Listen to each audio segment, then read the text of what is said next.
Good evening and welcome to episode 7 of the Sopherone Saga. I'm Dave Gibson and I'm your friendly, benevolent dungeon master. No such thing, is there? No, not tonight anyway. This will be our last session before the Christmas break, and we'd like to thank everyone who's been with us since the start, and of course anyone who has just jumped in.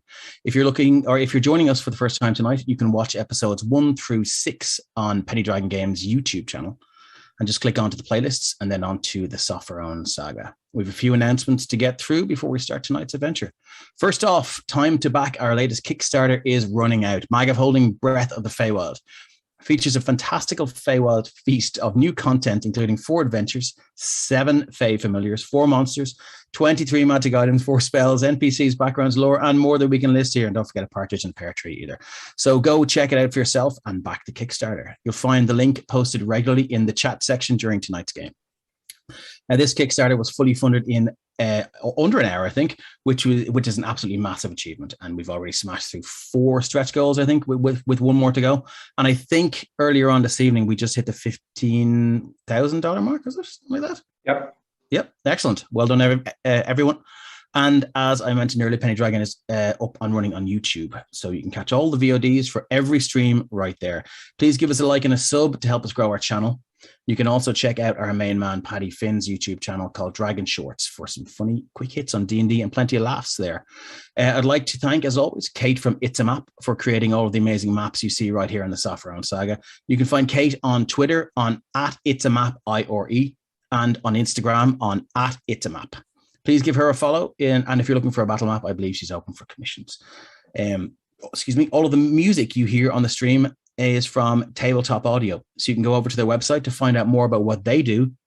And if you're running your own Roll20 adventures, you should find them right up there in the top right in the jukebox. And finally, on Sunday, January 9th, you were all cordially invited to attend the premiere of a prestigious play performed on the oldest and grandest stage in all of Varelia, a homebrew region created and curated by DM Mark Corrigan. Hold on to your seats, though, as the dramatics take a turn for the worse, after the curtains drop and a group of unacquainted adventurers find themselves in the midst of a strange predicament. They leave the theatre to find that a new disease has swept the kingdom of Castonia. This illness doesn't discriminate. All living things can be afflicted by what is swiftly known as the Violet Madness, due to the nature of its grotesque symptoms. Join the group of heroes as they delve into the unknown to find a cure and the source in this dark and gritty and mystery-filled campaign. So yes, indeed, Penny Dragon have another new stream starting in the new year on Sunday, January 9th at 7 p.m. GMT, which is the Violet Madness with DM Mark Corrigan. I play in a regular Tuesday game with Mark as the DM, and it's up there as one of the most enjoyable campaigns I've ever been a part of. I'm also delighted to be one of the players in this new stream and can't wait for you all to check it out. With all that taken care of, let's do a quick recap of the last session. Taking their ease after an encounter with Valdar, an agent of the Crown of Sopherone, who's taken an interest in several local runic artifacts, the party decided to have a stroll around the town. Hitting the town hall to arrange some posts, they then proceeded to the apothecary, where they met Grelda, the owner of the shop, who, having developed a rapport with Lemud, proceeded to beseech the party's aid in finding her missing husband Gribble, last seen heading towards the abandoned mine to collect crystals for his inventions. Having agreed to Grelda's deal, the party began making their way towards the mines. But 2 hours outside town, they were ambushed by a small group of bandits, which they quickly massacred, but for one unfortunate soul who was apparently about to be questioned. Let's do this. Okay. I do believe we're still in initiative as this poor unfortunate soul is still alive. Scales, you're up. I'm up. Okay.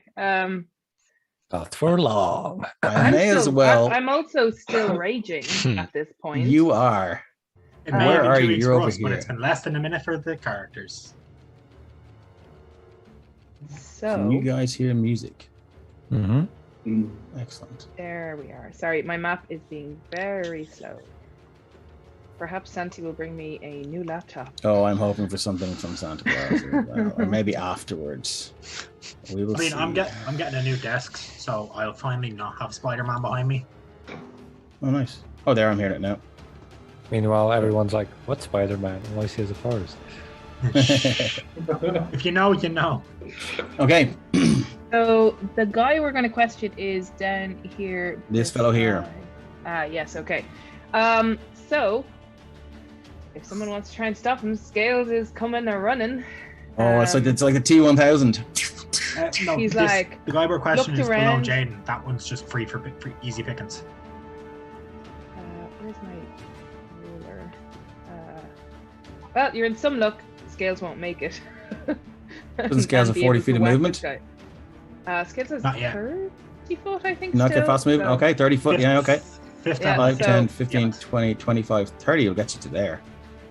Yeah, so somewhat coming around the edges of the other comrades and the bodies scattering the ground, you see Scales coming with his like things up, going like. Okay, excellent. A truly terrifying sight. And this Scales. fellow, oh god, you're right in melee range. So that's how far I can get, wasn't it? Yeah, could be a real quick Oh. interrogation. Oh, I am in range. Okay, so yeah, like, sorry guys, but Scales is gonna whack him. But that's not the guy we're interrogating, anyways. The No. guy we're interrogating is unconscious under Jaden. Like Jaden has. Oh, okay, grand. Yeah, because Oh, I yeah, knocked him out. Yeah. Well, that's right. That's what the little thing is. Yeah, sorry, yeah, my bad. Yeah. Go. Ah, So, Dave was okay. like depressed Yeah. that he couldn't get to describe the death. Go to town. Yeah. Okay. So this, you just see this guy looking over his shoulder at you, and his eyes go wide of panic as this, like Morning star. form of a determined dragonborn just comes stomping towards him. Did that roll for me? You will get Come along. advantage on this. Oh, advantage. Okay. So, It's technically flanked, and he's down to 2 hit points, so I don't think it really matters. Lest they roll double one. That is a 22 to hit. That's a definite hit. So that is 13 points of damage. So he's at 2 hit points. So how do you And want to see this guy swinging- die? swinging with the offhand. Oh wait, was that enough to kill him? Oh, it's killed him like almost twice over. Oh, okay. Because obviously, at the same time that the Morning Star was like smashing his skull into Yeah. a little fountain of smushiness, the sickle was on its way around as well. But obviously Okay. the sickle So is probably as just you, gonna as you hit run air. towards him, you swing the Morning Star, and it just crashes straight down his head, and you can see what must have happened in the back of his neck as his spine is just kind of crunched down. His head there's no more neck. His head just sits on square shoulders, and then your sickle just whips across and quickly decapitates him. The head just flies off somewhere. And then Scales is just standing there, kind of looking, swinging his head around, going, "Where's the next one?" Okay. Anything else you'd like to do? Nope, that's it. Okay, moving on. We have Robert. Oh, sorry. I have it. Nobody else really that I can see. And I No, can't everyone see it. seems to be down. This guy's washed down the river here. I'll As just far as you're aware, he's gone. I'm just gonna move closer to everyone else. Maybe sit Okay. down on this stump. And yeah, it's my turn. Okay, let's bring the music back down to something. I don't have any torture music ready, but Do you have any Hans Zimmer from Batman? No, that sounds a bit accurate. So it's gonna that's it. might get copyrighted. though. Sure, we'll just go with from. Right, here we go. So it's nice chilled out music now. So I'm going to take us out of the initiative order unless anyone else wants to do anything. No. Well, I'll just leave the turn order up. But we're out of initiative for now. I need to know exactly what everyone's doing right now. Well, as far as we're all concerned, they're all dead. We don't know that guy's unconscious yet. Unless Mhm. Jaden says something. Not just yet. I'm gonna flip him over and use my, not all of it, but 10 feet of hempen rope to, I suppose, bind the hands. Okay. Probably people will have seen by that point that I was actually doing something. And then I'm going to sit him up against the log that we are right beside. Okay, so you're going to sit him up here. Yeah. Well, as in propped up against it as opposed to on Okay. it. No Otherwise- problem. I'll move these guys. So are you just going to leave the bodies where they lay, or you going to move them off, or? Fuck them in the river, pile them up around to light them on fire. Okay, no Some problem. flash You can certainly do issues. that if you want. Yeah. The guy who jumped in the river will probably receiving nasty surprises. Several of his colleagues, dead and main colleagues, flow past him. I think looting them may be a good call, considering we haven't looted anything we fought yet. In 7 episodes, you've looted nobody. Well, we looted the trees, but that doesn't count. We didn't loot the goblins. Yeah, that's true.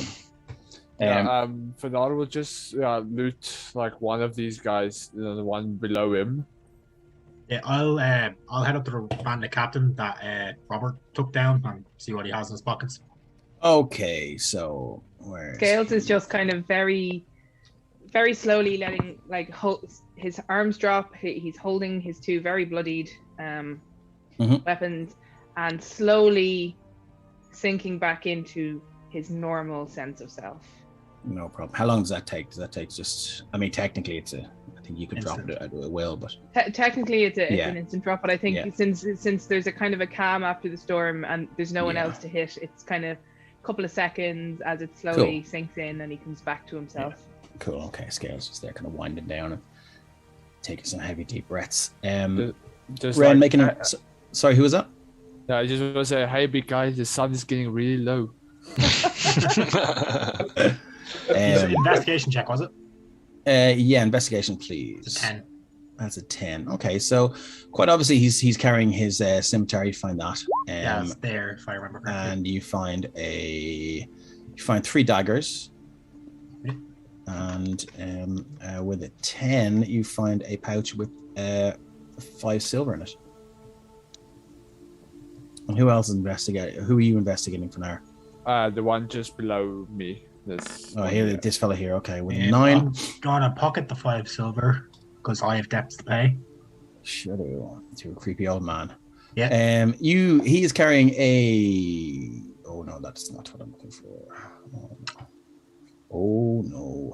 Let's see. Let's open this guy up here. Yeah. The teacher followed us. Kill him. There we go.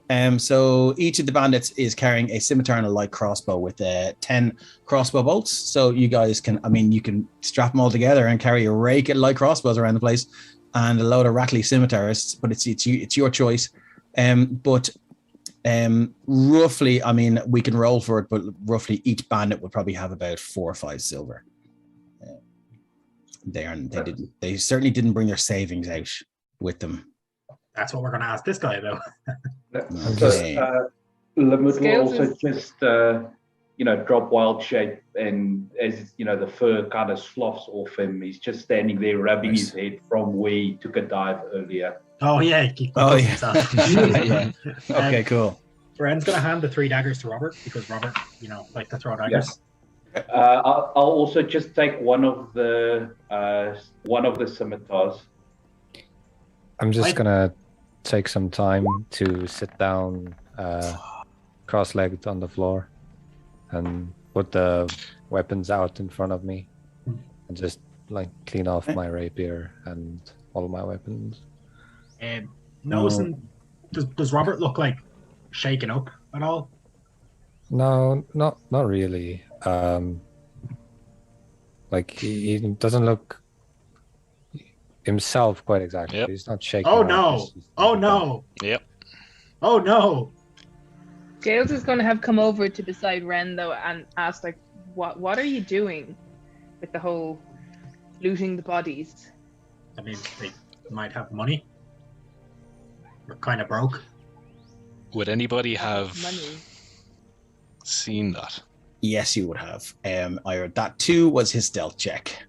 Yeah. So he would have gotten to about here, and stepped on a very, very large piece of rotten wood, and he will hear as everyone looks at him as he just goes, and he looks at you, and you look at him, and he looks at me, and he looks towards the bridge, and he. Don't do it. I'm just checking how much rank. I'm checking the. And he just looks at you guys, and then he just goes. And nods towards the bridge with a kind of a raise of the eyebrows questioningly and moves one step forward. I shoot a fireball at his feet. Not at him, just as a warning shot. Okay, roll to hit if you see it. Roll a d20 to see if you hit at his feet. Specifically a warning shot. I don't want to hit him in the feet. I want to roll the actual attack roll. A 1 would suggest otherwise. 12, that's fair enough. And Scales is going to shout out, "Don't run, my friend!" Which makes him consider running even more. Okay, so he kind of stops and he goes, pretty sure I could get away. Pretty sure we could kill you if you tried. Then Reynolds head gesture to the other guy, fucked up, bleeding out on the ground. That's dead. Just let it go. He's lost his strength in numbers. I don't think we're gonna let him retreat just yet. Moves to there. And then I don't think you can run that fast. I'll bloody give it a shot. Could we run at him now? He jumps off the bridge. No. There's no point in chasing him. Does he land on the scimitar that we fucked into? I'm just going to check and see what armor he's wearing because this could end badly for him now. Studded leather. No, he's okay. Does he land on the scimitar that's in the water?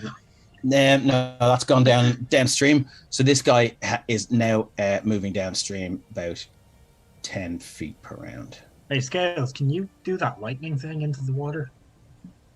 Lightning? You breathe lightning sometimes. No, acid. Oh, is it acid? Oh, sorry.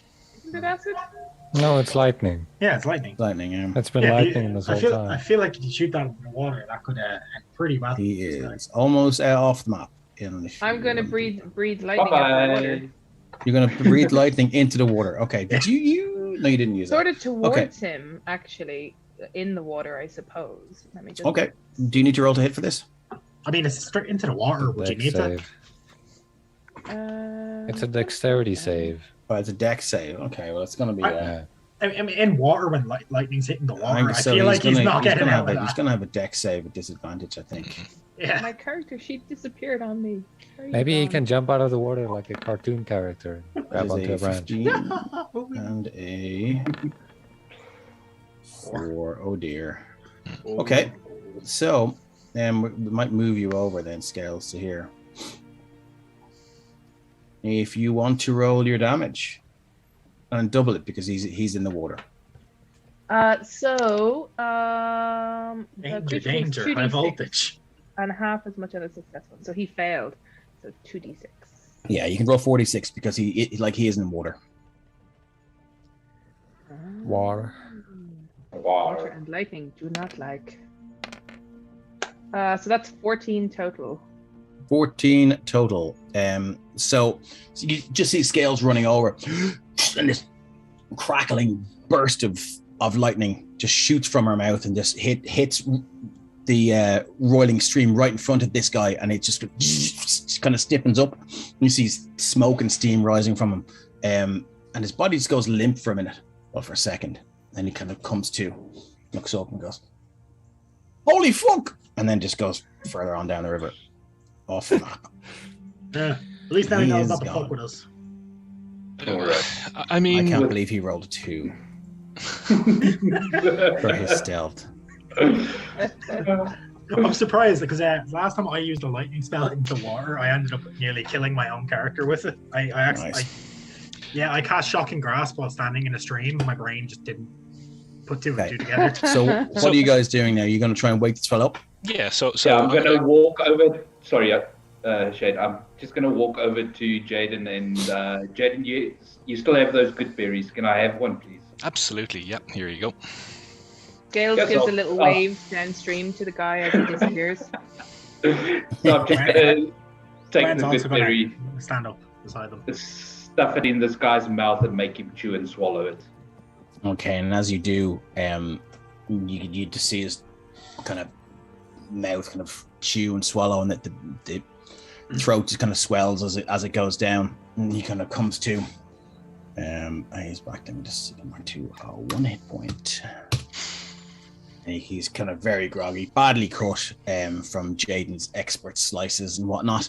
And he has 1 hit point, and we have 8 more good berries. God, this could be a long session. Wow. Settle in. No, because one good berry is enough to feed you for a day. So if we just keep giving them, I wish he was dead. So he kind of comes to and shakes his head, and he goes, I was more thinking along the lines of stab him dead and then like, give him another good berry and then stab him and then give him. I'm gonna put a hand. Basically, waterboarding the guy.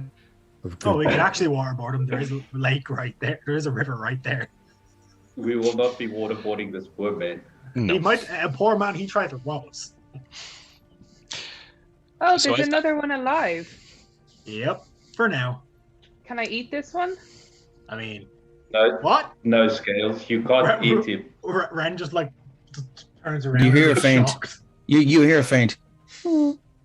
And Ren, Scales turns his head and he's gonna try and wink with the eye that isn't visible by the bandit. I'm kind of like wink. Probably with the little shoulder move too, as well. Okay, wink. cool. Yeah. So after Scales has done that, I'm just gonna, hunch down, get as close to him as I possibly can and say, so this one wants to eat you. That one wants to set you on fire, and I'm gonna point over to Ren. Wow. As he says that, Ren's hand just bursts into flames. I'm gonna point to Jaden and say, this one is undecided. And I think those two are discussing what they want to do. Okay, given that everyone has sort of chipped in on this, give me an intimidation check with advantage. I will do so. Intimidation. I mean, that's nice. Double 18s. Yeah, he sort of, you see his shoulders kind of slump and his body language tells you all you need to know that he's given in, and pretty sure he'll tell you, maybe not whatever you want to know, but certainly a lot. So I'm gonna listen in. I just want to live. Let me go. We weren't going. And be up a little bit. Now you're after massacring all my friends. And I'm willing to let you go if you give us the information that we need. Let's start off with who is leading this operation. I give you his name, I'm as good as dead. Well, you don't give us his name, you're also as good as dead. So you've a 50-50 shot here. So if you go into Templetown and hand yourself in, they'll lock you up and you'll be surrounded by guards 24/7. I'll be hung. They'll send me down to Sopherone in one of them black prison jeeps. And I'll be hung. Hanged by me neck, I will. Like a chicken. What? They hang chickens where you come from? By the neck. That's. Right, once they're dead, you mean? Twist and flick. I don't like him. Tasty. Yeah. I mean, what would you rather, hung or burnt alive? Oh, you're going to burn me alive? I could very easily do it. Look at your friends over there. Right, let's try something easier then. How many of you are in this area? Well, not much anymore here, but further on up the trail, there's quite a few of us, and then once you get through the mountain pass, there's a couple by the old ruined house, and then further up the entrance to the mines, they're all stationed there with crossbows and bows and the likes. There's lots of them. Don't tell them I told you that, though. Well, you mentioned this doesn't seem like a good living. It was until you showed up. According to the boss's pockets, not really. 5 silver. Bet you isn't more than that. We don't take our savings out when we go out working. You have anything hidden in the area? Well, how are you mugging this guy? Make an inside check. That's a very specific thing to ask. If you're looking at my notes, 18. Make an inside check based on his deception of 18. Is he trying to lie to us? Because, yes, he is. Oh! I think I know. I want to make one Here for deceit. Nice. When you choose this archetype at 3rd level, you develop a talent for picking out lies. So maybe make an inside check to determine whether the creature's lying. Treat it, roll a 7 or lower on the D20 is an 8. Those are insane insights, people. Yeah, wow. This works really well for Ren's backstory, though. He knows You're bandits. possibly the most insightful group ever right now. For now. For now. Oh no! I mean, Robert rolled a 5. I mean, my 5 becomes a 10. So Yeah, so This is pretty cool. Okay, do we just get a raid? Is that a raid? Greetings from your friends at Not 21 Adventures. Hey, Rob, Tommy. Hey, thanks for joining us. Hey guys, thanks for joining. Please stick around. They've just started interrogating / torturing a bandit. So hey, no please torture stick been around. had yet. Just Great He's to a have bad you. guy. We swear. Yeah. Well, how do you know? Okay. So yeah, when you mentioned, do they have anything hidden in the area? His eyes dart towards the bridge here, and then he looks back and goes, "No, we've got nothing here. Nothing hidden here." And then Ren's gonna get closer. And he's gonna put his foot on the bandit's knee and just like sort of push down. You're full of shit. Where is it? Well, he's sort of giving it away. He's looked towards the bridge. But you just want to make him say it, do you? Yeah. Okay. Roll another intimidation there just to see if he gives this up, because it's quite important to him.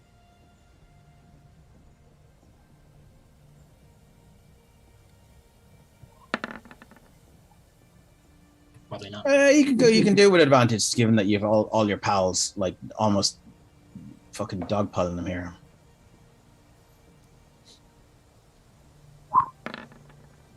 Yeah, that's enough. He says, "There's a sack tied to the supports of the bridge.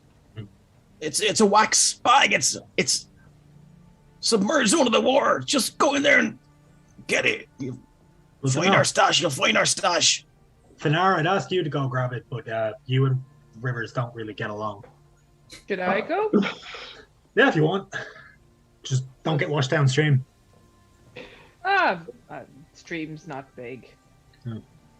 Now, it's big enough. While we have you talking, you mentioned mines. Know anything about Gribble?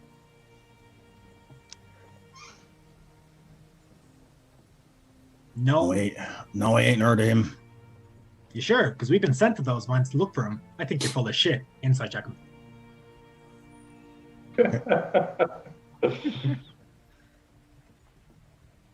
Insight, where is it? Where's my insight? That was 3. they're in alphabetical order. I don't know. You just know he's too for a minute he sort of passes out and then comes back, and it's sort of hard to tell what's going on, whether he's answering truthfully or if he's sort of just out of his mind at that point. Scales, are you heading down here? Yeah, he just went the wrong way. No worries, that's absolutely fine. So when you finally land here, you can see there is a kind of a rope with some leaves and foliage just sort of tied around it to make it look like it's maybe some sort of twig or vine or something like that. And indeed, there is some sort of there's something submerged beneath the surface. So I'm going to try and pull it out and am I able to just pull it or untie it from the bridge? Yeah, it's easily done. And as you pull it out, it is a small kind of waxen bag or sack, and in it, are you opening it? No. Actually, no. Yeah, no. Okay, I'm just no gonna worries. Shake it off a little bit so the water is kind of cool. not sluicing off it, and then with slightly damper footsteps, make my way back. Okay. Robert got a 14 insight when he said he didn't know who Gribble was. 14, Robert. He seems to be telling the truth, although the vibe you get, he doesn't specifically know of a gnome named Gribble that has opened the mines. He doesn't really know a lot. That doesn't mean that there is not a gnome open the mines. Jaden, is there anything you'd like to add? I think one. What's the extent of what he could know, which probably isn't much. No offense to you, but you don't seem quite high in whatever structure you have here. I was working my way up the ladder before you bastards ruined my career. and we apologise for that. We don't. But what would be useful to know is he mentioned that there was one group before the mountain pass and one group at the just before the entrance to the mine. And sorry, I think did he say a third group?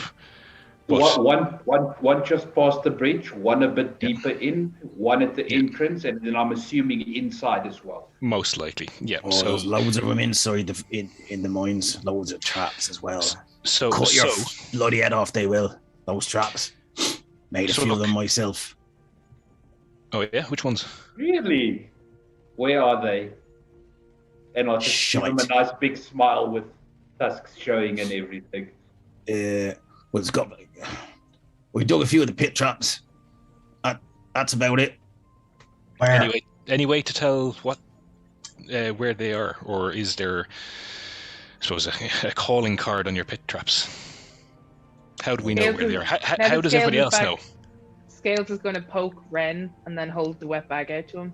Oh, thanks. And Ren's going to take it off Scales and just kind of dangle it on front of the bandit's face. Well, I dug a few of the pit traps in the mountain pass, and I dug one of the pit traps.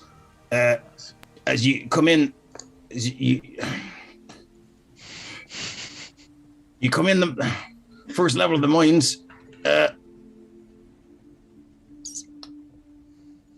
Don't follow the tracks.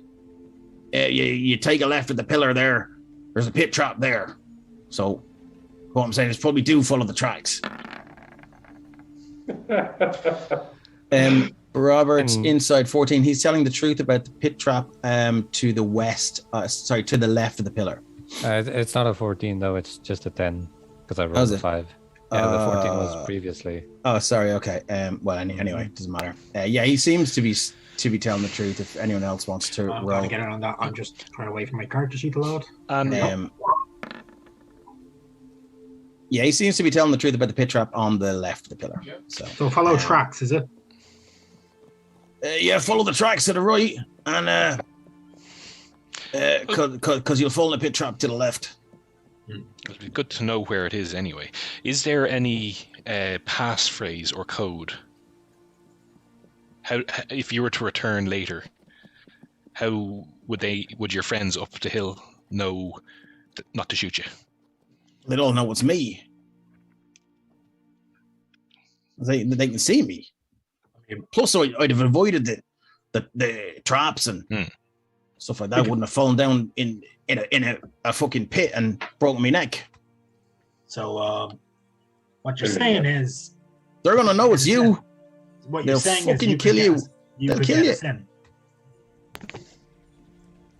Fucking no chance, pal. I mean, you can either get us in or we kill you here and now. That wasn't the deal. And he looks to the orc.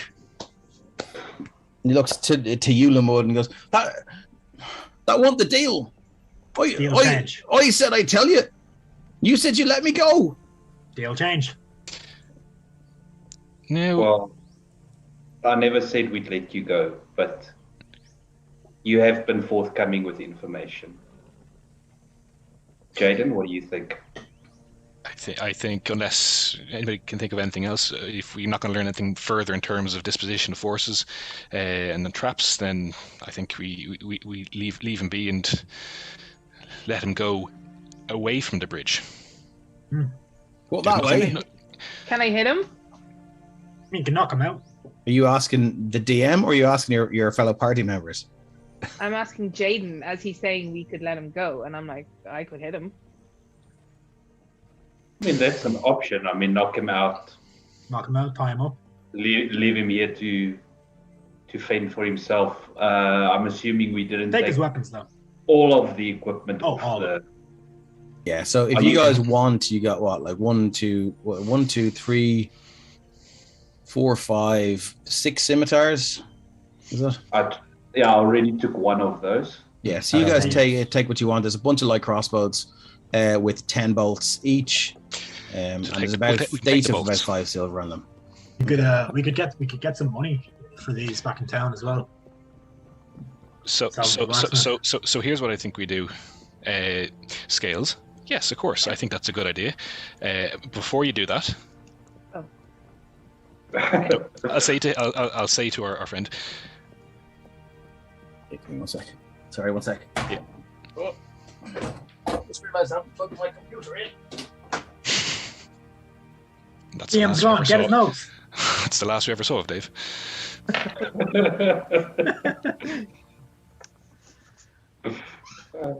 I'm gonna check. So yeah, basically, I had red battery sign is never a good pulled thing. my fist back, but as you said, just before you do that, I stopped my fist, and now I'm like, oh, okay, I'll just hold it here. Yeah.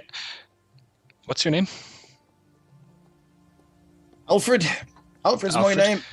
Alfred. You're going to go to sleep for a little bit. Don't hit me again. Please don't hit me again. I've taken enough knocks. You're getting you have, but this is preferable to what some of the others would have probably wanted. So what I would say is you're going to go to sleep for a bit. When you wake up, head away from here, not after us. We're going to be taking the scimitars, and we're going to be taking the bolts of the arrows. And I possibly think of a career change. But what if you knock me out and a big displacer beast comes along and eats me while I'm asleep? Are they coming around here? I'd seen one further up the mountains one night. Then it was gone. Just like that. Well, I'll make sure Scales doesn't punch you too hard. We'll leave you in the house. That might work. That might work. Okay. All right then. Scales? Wait, Scales, wait. Too late. That's a hit. And he just his eyes cross and the big welt appears in his forehead and he just passes out. Well, that worked. Well, let's look. I think that went relatively okay. There's a couple of things we can talk on the way up the hill, or up to the mine. First, I think we should move them to the house. We should check the house, and we can talk about piling on in a big open area later. But let's get him in there and move on.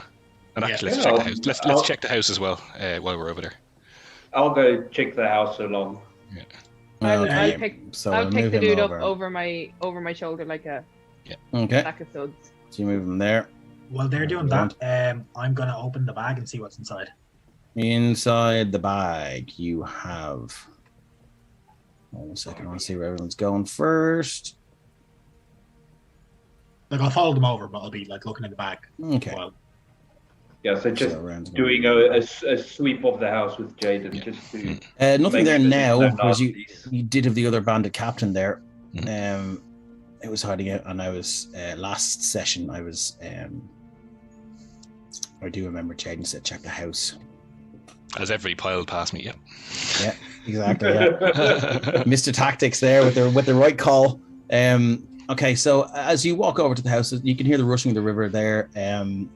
Flowing by the house. Nothing really seems. There's a couple of sort of discarded bits of fruit and half-eaten apples and things like that. This guy is obviously taking his leave. There's half a bottle of wine there as well, but nothing of interest there.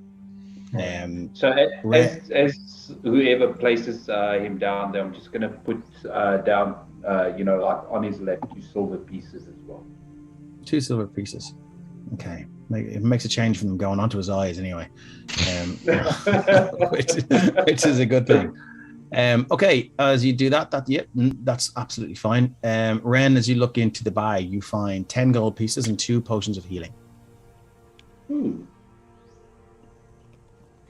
So there's 5 of us, right? Mm-hmm. Yeah, so 2 each. So Ren will start divvying out the gold, and then he'll hold 2 potions and like. Who do we give these to? I could probably use one. Just in case. I have my donuts. Who doesn't have them? I feel like a good few of us have them at this point. Robert, you were not too comfortable with taking the experimental healing potion. You want to pass that off to me and and then you take that one? Whatever works for you. I can heal myself if I really need to. I can get around to administer them if it comes to, but I don't I mean, really. if you want to take the normal healing potion, I'll take the experimental one off. My reservations for the experimental were just they might do more harm than good. I wasn't necessarily worried about me, but that it might give me some time to properly have a look at the potion as well. Yeah, we can. Okay. I mean, wait, if I just as a question out of character for game, if I cast Identify in a potion, would I learn its effects? if it's magical, Potions are technically magic. Yeah. So wait, the experimental potion, just pass it to me. I can probably figure out what it does. we have a potion of healing, right? Yeah, we have 2 potions of healing. So Ren's going to take one because one of them, and then Robert the other. Yeah, give it. Well, one of the others, yeah. And then while they're looking around the house, I'll cast Identify on the experimental potion of healing.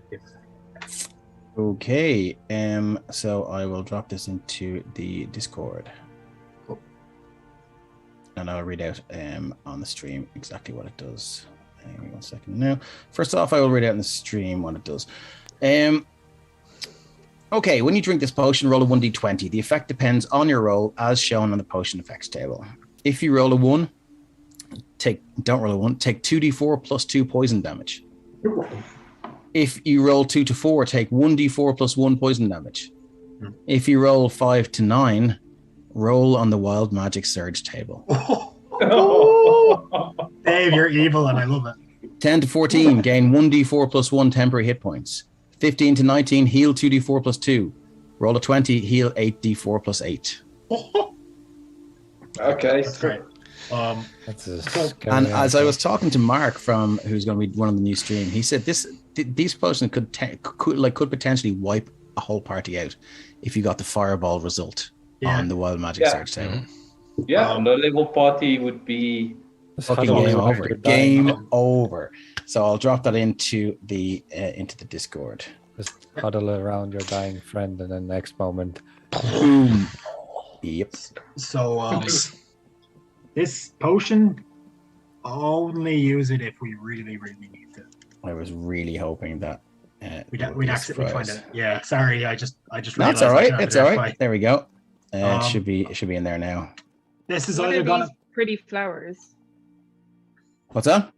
What are these pretty flowers? They're sort of thick, kind of multicolored bushes that seem to be growing out from underneath the house. So can I pick some of them? You can, yeah. Cool. It would be probably like a small rose bush in size. Are you just going to pick the flowers off them?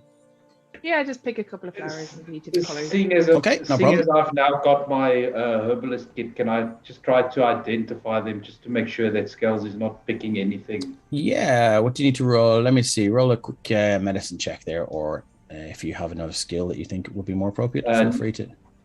Nature, probably? Yeah, nature. Go for it, yeah. 19. Yeah, I mean, they're probably not great if you inhale the spores, but I mean, they are. If they were boiled for a certain amount of time, they would maybe have healing properties. Ooh, that's nice to know. Scales has just kind of tucked them into his belt. Definitely gonna. As you took one, the flowers they seem very delicate, like dandelions. And as you took one into your belt, it kind of goes. King's foil, is it? I need a quick Constitution saving throw from you there, please. Oh. Yep. That was the noise for when the flower disintegrated. Oh yeah. Because you were too rough with it. So then 21. If you begin to feel a little bit sleepy, but shake it off. Oh, okay. So then, Dave, just as a note, because of the herbalism kit, I can safely harvest plants. Yeah. Okay. I've got all the tools I need to harvest them, so I'll just take out the gloves, shears. Yeah. Cut them off, tuck them into a little pouch. Cool. Yeah, you probably with that. Yeah, you probably get about probably enough to boil up maybe 1 or 2 drafts of this liquid, which will restore 1 hit point. Not bad. Useful in an emergency. Any little bit helps. Yep. Exactly. So as they're doing that, Ren's gonna turn to the people that have the experimental healing potions and be like, so from what I can gather, this will either be the best healing potion ever or it'll fucking kill us all. So only use it if you really, really need to. It seems like there's some weird magic going on with it. It could either poison us, could heal us, and I'm detecting hints of wild magic, which could be pretty fucking dangerous. Yep. What if you really need to use it on someone who's dying, and then you end up hurting them more? This is where the party sort of write up consent forms each for the first time in D&D. Sign a waiver. It's like a do resuscitate. Okay. If you're unconscious, it's just the same effect. Failed death saves. It would have the same effect. But I mean, look. If you, that'll never happen. What are the chances? Like, what are the chances? But technically, if you were onto death saves, right, and technically someone poured that potion down you, and you got the wild magic surge, and you got the fireball, and there were it rolled low, it's still one failed death save. Yeah. And while the rest of your party are now making death saves. Yeah. I mean, it's a fun item for sure. I'd recommend using the good berry if someone's down, if necessary. Yeah, I think you're right. Yeah, definitely. This would be more of an in combat last ditch effort. Yeah, for sure. I'm not an expert on wild magic, but so if the wild magic that this thing has does kick off, I mean, it could be beneficial either. So it's rarely from what I know, but save it for combat. Sure. Okay. Hey, you try to heal someone and they just go invisible, and you're like, where are they? You're just giving CPR to the ground. Still working on that one. Okay. So what's the plan? Are you just going to leave these bodies lying here, or sorry? There wasn't anything in the house, was there? Nothing now remains of where the bandit captain was hanging out, and like a little puddle of pee and poo and stuff like that. That's about it. Maybe just I suppose leave the bodies where they are, or throw them in the river. Should we incinerate them? I could do that either. Maybe take them off the path. Yeah, definitely get them off the road. Yeah, because I don't think throwing them in the river is No. A good idea. No, I mean we can set them someone's up water source, or I mean we can pile them up like here on the hill, and then I mean I could do a pyre. Ren can do his thing. But also don't forget that would be attracting smoke. attention. Yeah. Yes. I mean we could do it on the way back, leave them here, and then passing on the way back. Just go. Don't know what's happening there. Although by then the bodies may have filled with gases and that can explode. So maybe we just leave them here and let the animals do their thing. Let's keep pushing on. Most animals I know of aren't really unless they're like. I'd say there were probably some wolves. There's maybe some vultures. I mean, there should be something that'll deal with. Oh, there's going to be all sorts of things, we know there are goblins in the area. I doubt there too. Yeah, trees. I doubt goblins are too shy about eating people when necessary. Okay. No, they're not. No, definitely not. Okay, so you guys are heading on then. So, so you've been traveling for about 2 hours. You've crossed the bridge and head on. Traveling for another maybe 3 or 4 hours now. So you're starting to get a little bit tired. It's about 5-6 hours traveling. And the path takes a kind of a steep turn up. The trees and the soft grasses sort of turning to rock and stone as you truly enter kind of mountainous terrain now. So getting into that area, just more absent-mindedly saying it than anything else. This is starting to look like where he said we might run into more of them. I think maybe we should head back down the road a bit, take a rest. Do we need to take a rest? I could use them. You can do that. You're going to take a long rest? I mean, we could. What time is it now? Get some sleep. Sneak in when it's dark. Midday. You're Often- looking. So You're looking. It's about what 4, 5, or 6 in the evening now. Yeah, we could be, No, you know, no, like what time did you leave? You would have left at dawn, didn't you? we left the door, yeah. Yeah, dawn. So that was 2 hours travel. So Jesus, it's not even about lunchtime yet. Yeah. You know, take a sleep, head in when it's dark. You know, under the cover, nightfall. That could work. We know where the pit. We know where the It's pits just- are. So The problem is if we attack at night.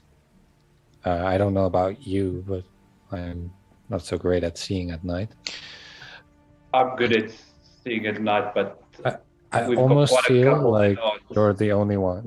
it's me and Fernand Fernand. who can see in the dark. So The rest of us are blind. a nighttime mission is not I don't know. not on the cards. I wouldn't recommend it. I mean, I'm pretty. Like, I got shot. Right, I'll point to the arrow. That is like the bleeding wound from the arrow. So I mean, I have a potion here if you want to use it. no, I'm good. You sure? I also have a potion. That's a bit safer. But no. Nice. We Yeah, will we get should- someone to drink at some time. We could just take a short rest and then. Short You rest, can yeah. take a short rest. Yeah. I could, Did you could pass through also- any spells, Ren? I passed through a good few. That's the main reason. I could use arcane recovery to pick up at least another 2. We could also, if we yeah. want to avoid the whole nighttime situation, we could attack at the crack of dawn. Yeah, that works too. I mean, The danger is one. they might We find don't us know. while We, we're we out don't know what their patrols Yeah, are we like. don't know. We We don't also know if there's going to be somebody checking on the lower. I suppose the gentleman down below, Yeah. and Or also expecting them back. Or expecting back, yeah. But there is also the wild card of the what looked like a more senior member of their team who was floating way down the river. I mean, the river And- goes down like the opposite direction. So. But he can get out at any point and start Yeah, you going can. back. I mean, Scales shot them pretty bad. And While the Yes. guys are talking about whether we're going to rest or whatever, are there any berries to eat on the bushes nearby? Or Oh god, no! Quite a Yes. few. Yeah. There are quite a few. I'm gonna pick some berries. Okay, you find some blue ones and some red ones and some green ones. Scales, And, no. No, Scales. you see, hang on, I have nature. This That is would where tell me, and this is when survival. That would tell Scales me gets dysentery. Scales gets if dice they and dysentery. if they're safe to eat, right? Yeah, nature check would. Go for it, yeah. Or survival, which Whatever you're better at. like he's eating them anyway. But He's going to eat them all. when he's picking them, he picks one and eats it, and picks it and eats it, and picks it and eats it. You know. Okay, no problem. So as you do this, let me just see. Just gotta start picking how many d20s to roll. So now I bought a herbalism kit for this exact reason. But you, Okay, you're so all give me busy a, talking about whether give me we're a, going to rest or not. You know. just roll me 5d20. Oh, I love the way you identify them as well. You roll a high survival roll, so you should know which ones are dodgy. Oh no! look at that, amazing. 9, 7, 14, 1, 20. Okay, so you find a bunch of sorry, my dog's going crazy. I think there's food being delivered. You find a couple of strawberries, growing there in the ground, and some nice kind of tasty looking things on some kind of low hanging branches of trees and stuff like that. There are one or two that don't give you a good vibe, but you're just going to eat them anyway. Well, no, if something's like No, well, with I'm that not survival, eating that. yeah, like you there's definitely one or two that you kind of sniff and it smells too acidic, and you're just like, you seem to remember having a very, very kind of upset stomach the last time you ate one of these. yeah, so I'll chuck that back into the bushes. Okay, no problem. But yeah, you do you find some very nice and tasty berries and fruits. Nothing magical or poisonous, just standard fare for a kind of a trail going up through the hills. So there's nothing really going to detonate a fireball on you or anything. So you're okay. Oh, Rand's right there, But but they are tasty enough. not yet. So are you going to take a short rest or what's the? Yeah, I'd say short rest. I can use arcane recovery and get some hit points back. Okay, so short rest is about an hour. anything like to do anything during that hour? I'm assuming I'm not going to have time to boil up those flowers. No, that'll take it. It'll probably need to do that during a long rest. All right, yeah, just checking. Okay, so with a short rest, I can use a hit dice to gain HP. Yeah. Okay, no problem at all. I have all my first level spells back, so that's. So seeing as I can't do that, so for the long rest, I'm just gonna stand watch. Yeah, Okay, I was gonna do the same. Cool. Yeah, happy for you to do that with me, because we going into, in essence, no other word for it, enemy territory right now. Yeah, we're quite close. Brand's gonna bandage up his shoulder, and then he's gonna put a flask out, sniff it, and then just splash it onto the open wound, and then put it back to his pocket. Nice. Okay, so what a waste. yeah. Anyone keeping watch? Roll me 1d20 each, please. No perception check, just a d20. Nope, just a Oh, d20. that's scary. 9. Everyone who's doing a investigation. Anyone who's keeping watch, anyone who's just using the short rest time to heal wounds, then you don't. 9, 16, 11. Okay, excellent. The hour passes by, uneventful. You get your spells back, and you get anyone who's rolled hit dice. You can roll more than one hit dice during a short rest. You get some hit points back. Oh, but I got my exact amount of hit points that was missing with one dice, so I'm happy. Okay, would you like to continue on? Yeah. Onward. Yeah, I think Onward. we should press on at least until the sun is almost completely down, and then Agreed. get off the trail for a bit into Okay. some kind of cover and make camp. Because I think you said it was a 2-day trek to get to the mine. Yeah, we've only Yes, got. I did. So as you travel further up into the mountains, Has 8 hours passed from when we fought these bandits yet? no, not yet. No, you're about 6 hours trekking up through the hills. Now, at this point, Lamud, you can hear sounds like wolves and other beasts howling and grunting and barking and stuff like that. Maybe a couple of miles away, high up. Can I rocks. judge the direction that we're going, or off to the sides? No, it would be off to the sides, good way away. And just give me a survival check. Oh, yeah, you actually get the vibe that they're beginning to circle back and stalk you. So I'll just tell the party that we just need to keep an eye out, especially sides in the rear. Okay, Anything you can do to make them? Anything you can do to make them fuck off? No, Are they wolves? You're pretty good with animals. It sounds no, some sort of wild creatures. It's hard to tell. They are howling and barking and stuff like that. That guy did mention a displacer beast. I don't know what they sound like. It couldn't be one of those, could it? If Don't it is you a know? wolf, does anyone Don't you know how all to of the kill one? beasts in? Don't you know all of the beasts in Sopherone are like Pokemon? They all say what they are. It's like Two. Wolf. Wolf! Wolf! Wolf! Wolf! Oh, displacer beast. exactly. Okay.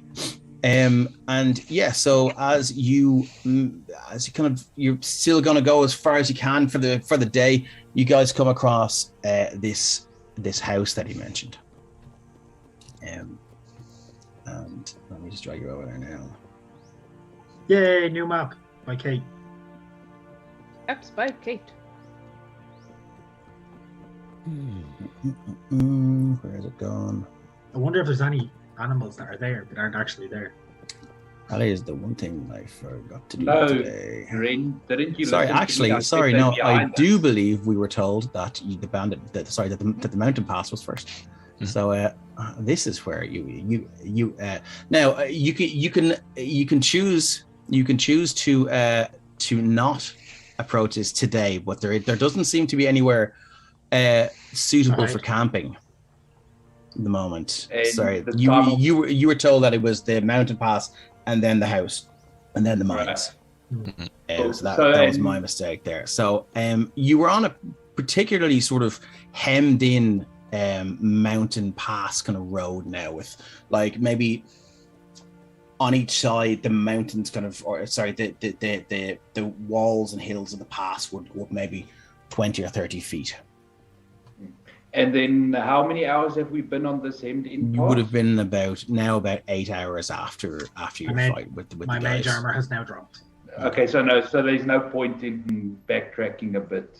No. Find a suitable place to camp. I mean, you can try and camp here, but it will be very obvious you're camping in the road. You can try and scale. Yeah. You can try and scale the walls. How high up are they? But it's getting dark, about 30 feet high. Okay. It's getting dark. You can press on if you want. It's not. It's not dark enough yet to cause problems. I think we need to clear this. Do I have a torch? I think we need to clear this mountain piece and then just beyond it maybe make camp. I don't think it's going to be any safer to camp there than it is to camp here. It's certainly not going to be safe to camp here. At least up there we may not be completely out in the open. Look up. They could easily just be up there and shoot us. Okay, I'm going to move you on to the mountain pass then, if you're ready. Yeah, I mean it's either camp here and have them above us, or camp inside their area where they can run across us at any second. So it's just trading one danger for the next one. If we're in their area, at least we could probably hide, or hopefully by then we may have killed enough of them that they aren't around. Oh no, definitely. I'm not shooting down any idea. I'm just putting it out there that damned if we do, damned if we don't. Kind of damned either way. I mean, this part of the country kind of it's bandit country. If all else fails, just feed one of them a potion and hope for the best. Hope for the worst, you mean? Yeah. Oh god. Did you guys hear that? Nice. Sounds like we're about to fight something. Well, I mean, it's not got a battle map for nothing, is it? So everyone just keep their eyes open. We know they're here somewhere. And there's pitfalls around as well. How would you like to approach this? Well, I am not in the front of the group. How high are these walls? They are 30 feet high. So take a full movement to climb that ladder. I'm going to take a 10-foot step forward. I am going to, just so that I've got no one too close to me, in case I need to wild check. Okay. I'll be at the front of the party checking for traps. What's my athletics? Nope, not even going to try to scale these walls in this form. I'm going to drop the first level and cast Mage Armor again. Is anyone else seeing a ghost me further up the map? I'll check for you. No. No, I don't. Probably just an error on your end. Do you want to refresh, maybe? I'm going to refresh my... I just realized. Dave, you could have ran with that. I just understood something. No, not yet. Like, is there ancestors showing up again? So, Dave, just giving a quick scan of what I can see. Can I see any movement, any signs besides the obvious ladders? Make a perception check. Who's after drawing on my lovely map? Kate, they're defiling your maps. That is a 4. No, there's nothing there. That thing hanged on 18 for so long. I saw that, yeah. I'm gonna try see what I can see as well. I know it's dim out, so. Okay, yeah. No, it's not. It's not dark enough to cause any problems. With seeing things yet. It's getting on though. 10. No, unfortunately, you don't see anything either. Who's drawing on the map? That's me, sorry. DM. At least it's not a dick. Yeah. I was gonna say, I took a light crossbow of one of the bandits and 10 bolts just for in case. Okay, no problem. Oh, how do I get rid of that? Oh no. Oh no. That's illegal. What have you done? My God. You're lucky this is the last game before Christmas. So okay. I'm just going to turn back to Jaden and say, so you're the tactician. Would it be worthwhile to try and scale these walls to get a higher vantage where they probably are? I'd say I think we have to. It looks suspicious. I think we have to spring this trap, but we don't all need to be in it. I'd say get anybody who can up there on either side. Spread it out. I can try to go up. Yeah. As Jaden, you move to there, I need need to just stop right there. Yeah. Sorry. Yep. As Jaden would have said that, I would have stepped back to give myself some room and begun to wild shot so you can make the fall if I do complete it. Robert, you said you were looking for traps. This is not a trap. Yeah, this is traps. No, this is two gentlemen with light crossbows. Okay. Who are going to take pot shots at Jaden. And they always go for Jaden. It's the most in the front. Well, he's right in the front, yeah. Yeah. It's the beard. He looks most To be fair, intimidating. you're the fighter. That's the pin cushion. Yeah. Yeah. That's you and Scales' job. Okay, so this guy is going to take a pot shot at you with his light crossbow. For a 19 to hit. And 19 will hit. 19 for 3 points of damage. You just thunk, and it just cuts between the folds of your armor and digs right in there. You can feel blood start to run down your torso. Yeah. And same with this guy as well.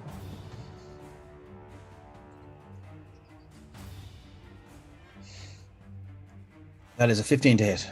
15 does not hit. Okay, so and it's at this point I need everyone to roll initiative.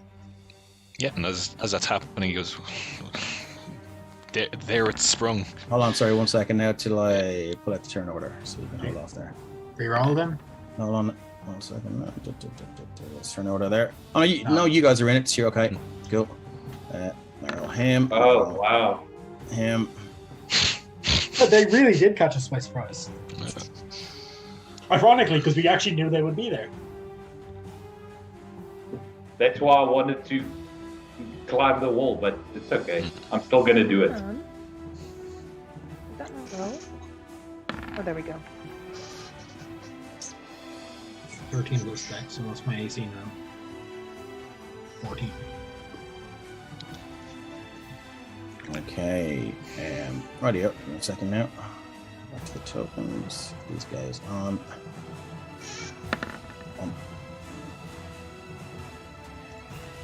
And bump. Here we go. So, is everyone in? Yeah, I think so. Yeah. Okay, let's order the tour descending. And we start off with this gentleman up here. He's going to move 5, 10, 50, expand. 15, 20, 25, Someone cast larger, do something. 30, Get him. and he is going to take a pot shot at Jaden with his light crossbow.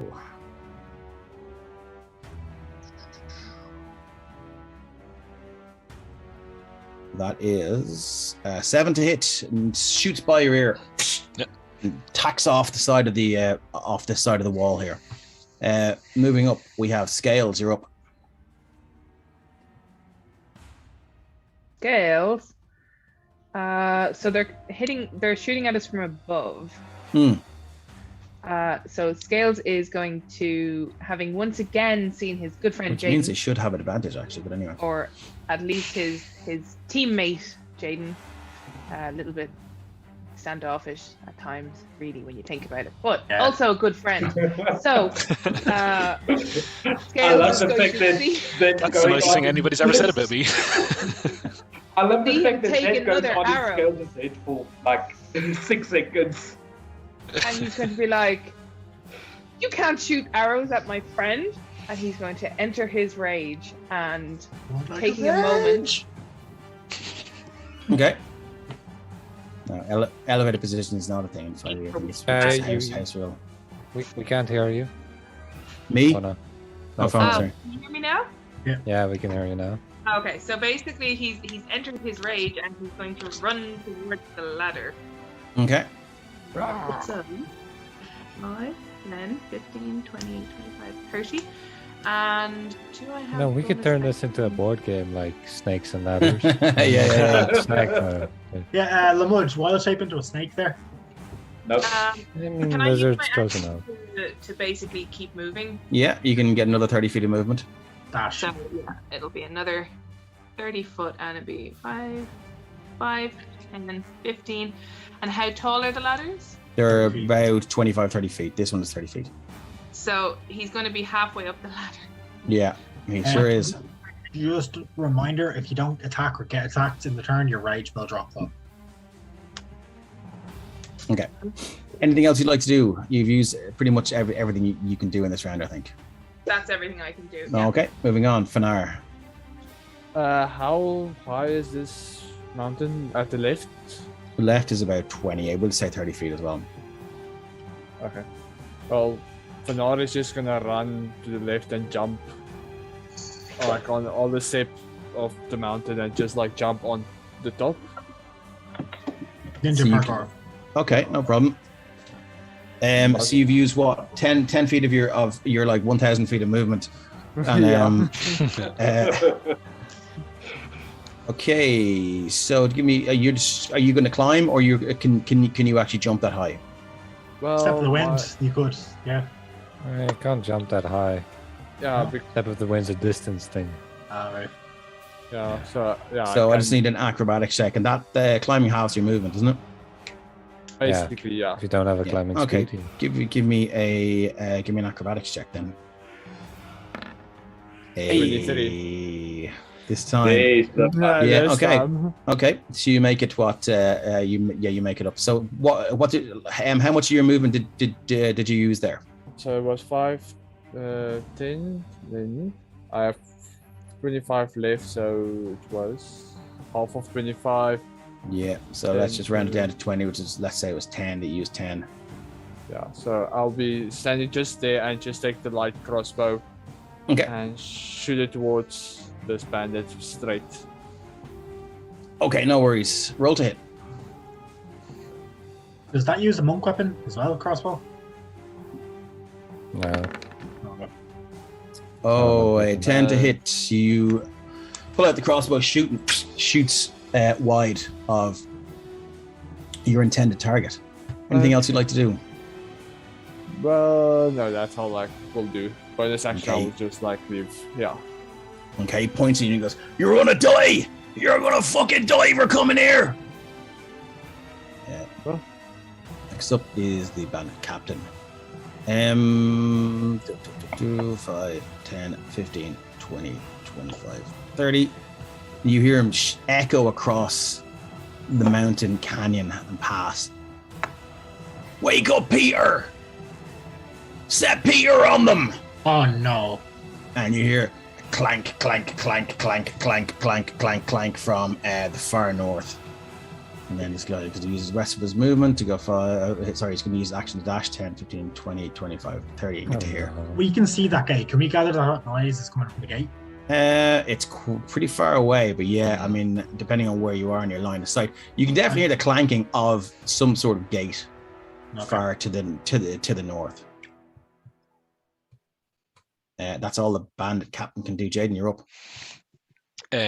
Cool. So even before our captain was shouting that, but I had the intention to stay down while everybody else flew up to have the 2 levels covered. So I'm just going to move straight for 30 and 6.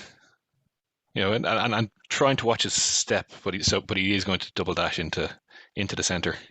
Oh shit! Okay, no problem. Well, we know where the pits are, to be fair. The bandit described them to us. So he gets to it there, and he's doing the full scan. Sees the captain there, and probably only now has that better vision of what's going on. Oh, okay, Dave. I know what we're fighting. Yep. You certainly will when I describe it. It's Kronk's big brother. Whenever it comes in. Yeah. But so he's in here trying to get, I suppose, the full view, see what's going on, but hoping that people have taken the advice and not just kind of again piled in behind him. No worries. On the sides. Okay, moving on. We have Ren. Jean, are you definitely going to be wild shape? I am wild shaping, yes, but No? don't do that. Don't do No, that. not in this fight. There's too many of them. Okay. Then I will see. Sorry, I want to check the range of this spell because that's my plan changed. Where's it gone? I mean, you can maybe do that if our big friend shows up late and I'm still in wild shape then, but not now. 225 games. 60 feet. Yeah. How's it? Just want to see what that does. Mind Slipper.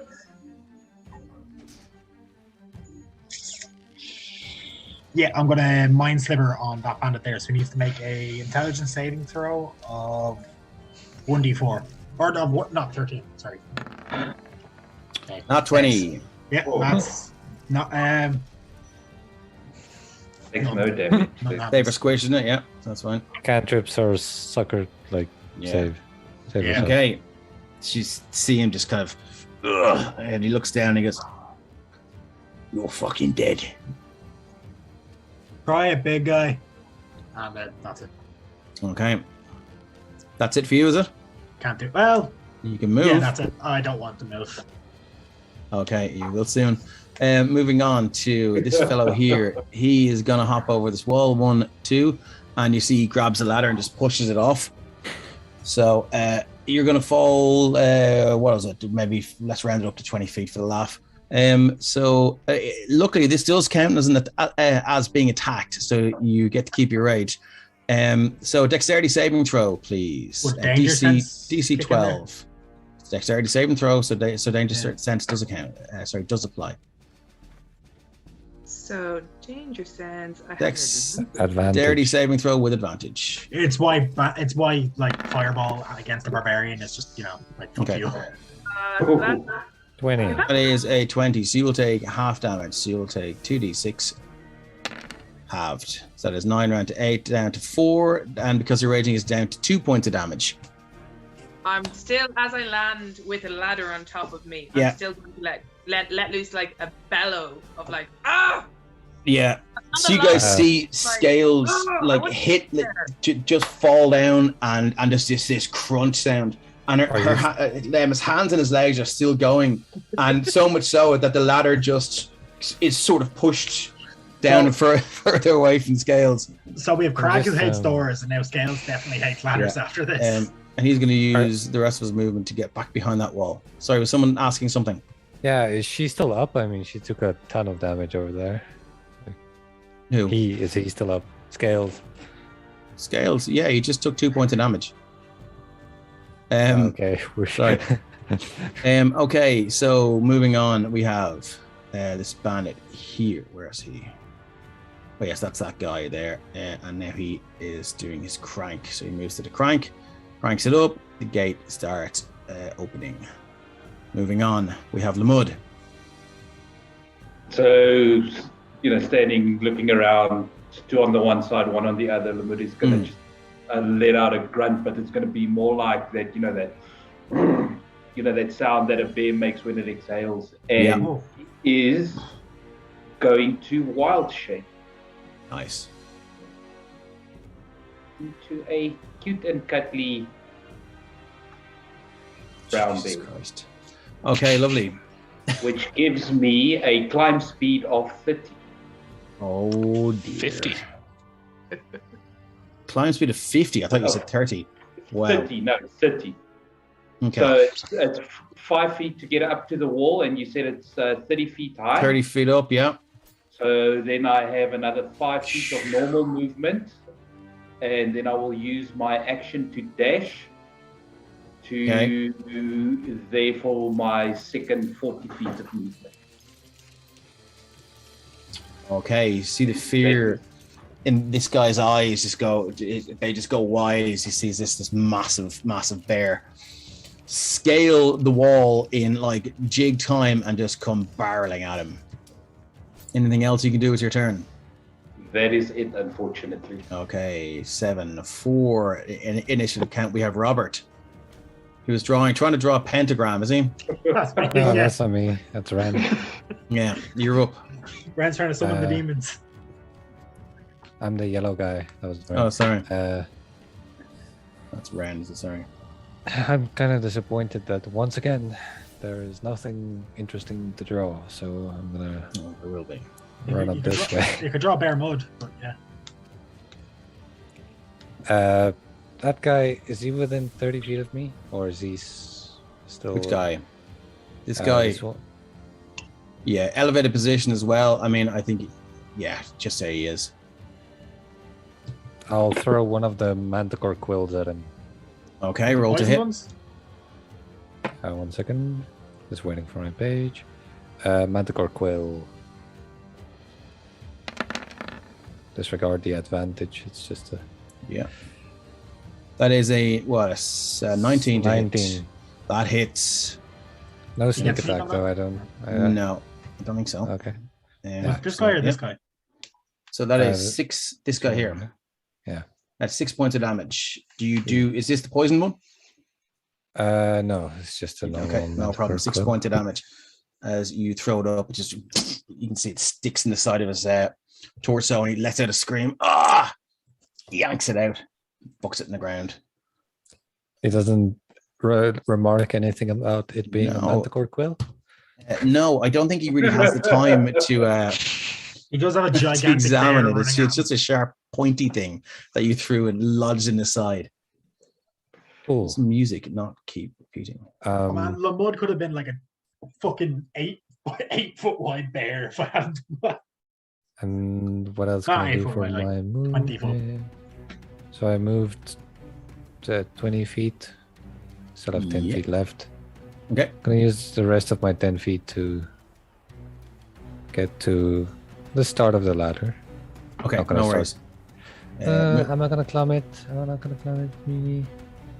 Yeah, I'll bonus action dash and try to climb the ladder as well. Yeah, you should be able to get up the ladder without having your movement there. So you're grand. So you make it to there.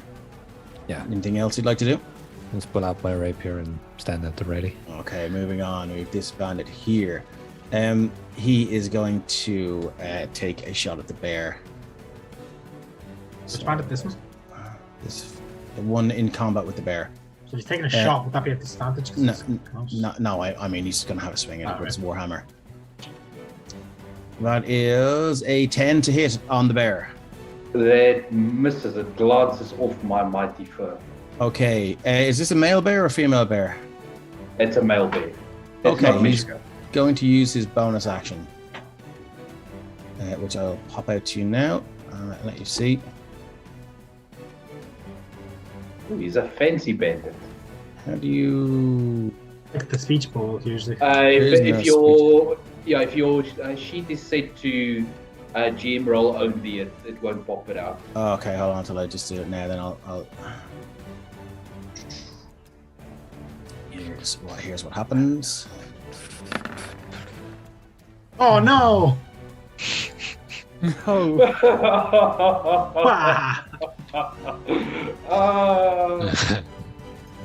One bludgeoning damage. Yeah. Yeah, but it gives them like. Next tactic. Now going back to GM rolls only. Okay, so he has rolled with a devastating kick to the nutsack. Another 10. So he misses. You sort of see it coming and just turn to the side, and his boot slams harmlessly off the outside of your thigh. Did you homebrew bandits? Yeah, these are slightly buffed bandit thugs. I just give him a bit of a hip check. Yeah, exactly. And that is all this guy can do. Moving on. Sorry, no, we have this fellow here who appears at the top of the map as this portcullis thing just opens fully here. Oh, Jaden's about to have fun. Robert as well. Fast he can move. Speed 40 feet. He's going to go. Yeah, ogres are tough. Get to there, and then he will use his action to get to there, so he can get all the way. But unfortunately, he doesn't know he's fighting a polearm master. Mm-hmm. I was going to say, if you could get him to here, and like Jaden could use a trip attack. There he goes. That is his full. That's his full attack. That's his movement. Yeah. And there. So he gets. So I get an attack of opportunity when he enters my reach. You do. So I'm going to take that. If that's all right. I mean, I can't play it any other way. Yeah. Like he doesn't know, so they're all going to do it. So that should be not enough, I'd imagine. 8. No, unfortunately, it's not. What's the AC? It's definitely not enough to hit it. Anyway, when you hit him, I will let you know what his let you know what his AC is. And that's so we're back to the top of the round. So this guy here is going to move in, and he's going to take a swing with his warhammer on Robert. Me. 30. Sorry, yeah, Robert. This guy. It's 13 to hit. 13? Ha, misses. Misses. Okay, and he is going to take a swing at your nutsack. That is an 11 to hit, Misses. which is another miss. So he takes a swing, you kind of duck, and he sees this chance, and he takes a crack with the leg, and unfortunately you slip out of the way. And that is all he can do. I'm Scales. flattered, really, but I don't know you that well. Scales, you're up. So, for Scales to right the ladder, will that take his action, or is that a free action? I'm go to pick it up and place it up. Unfortunately, it's an action. You can then use your movement. I can. So yeah, he's going to right the ladder. Does your breath weapon restore after a short rest? It does. So I have my breath weapon back. So you could still make an attack and technically stay in your rage. Or you could throw a javelin, whatever. Or you could just run straight for this guy. This guy, the ogre, I'm guessing he's not exactly stealthy in his approach. Oh no, the ground is shaking with the entrance he's made. Like he's just boom, boom, boom. He lets out a bellowing roar. So like they probably hear him a fucking mile down the mountain pass. So I think Scales will have been about to lift the ladder back to go after the dude who knocked him over so rudely. Yep. When all this goes down, and he's just going to drop the ladder and turn and move a bit up this way towards the ogre. Okay. And let loose the breath weapon at him. Yeah. Nice. So he gets a dexterity saving throw, isn't it? So let me just do the speech bubbly thing. Oh, -1. Come on, where are you speech bubbles? There. That you didn't see that. Yeah, it's a dex saving throw. Dex saving throw, -1. What's the DC? Oh, natural 20 will do it. So, and half as much on a successful one. So he takes a hit from Jaden, and his head is thrown wide. And because his head is thrown wide, he sees you coming. And he sees this sizzling bolt of lightning just shoot for him. And he kind of ducks the shoulder, but it still kind of sizzles, and he kind of jerks upright. And you can see a large burn mark on the side of his shoulder. That is 6 rounded down to 3. 3 points. Oh, damage. Is that it for you, Scales? That was 5, 10, 15, 20, 25. So, and just step forward again. Okay. Next up, Fanar. Okay, Fanar is just looking to the right, oh, what the? Which way to go now? Looks like they do have it covered. Okay. He's going to run towards the bandits, but in the middle of them. And probably is it an action to take the quarterstaff, put away the crossbow and take the quarterstaff.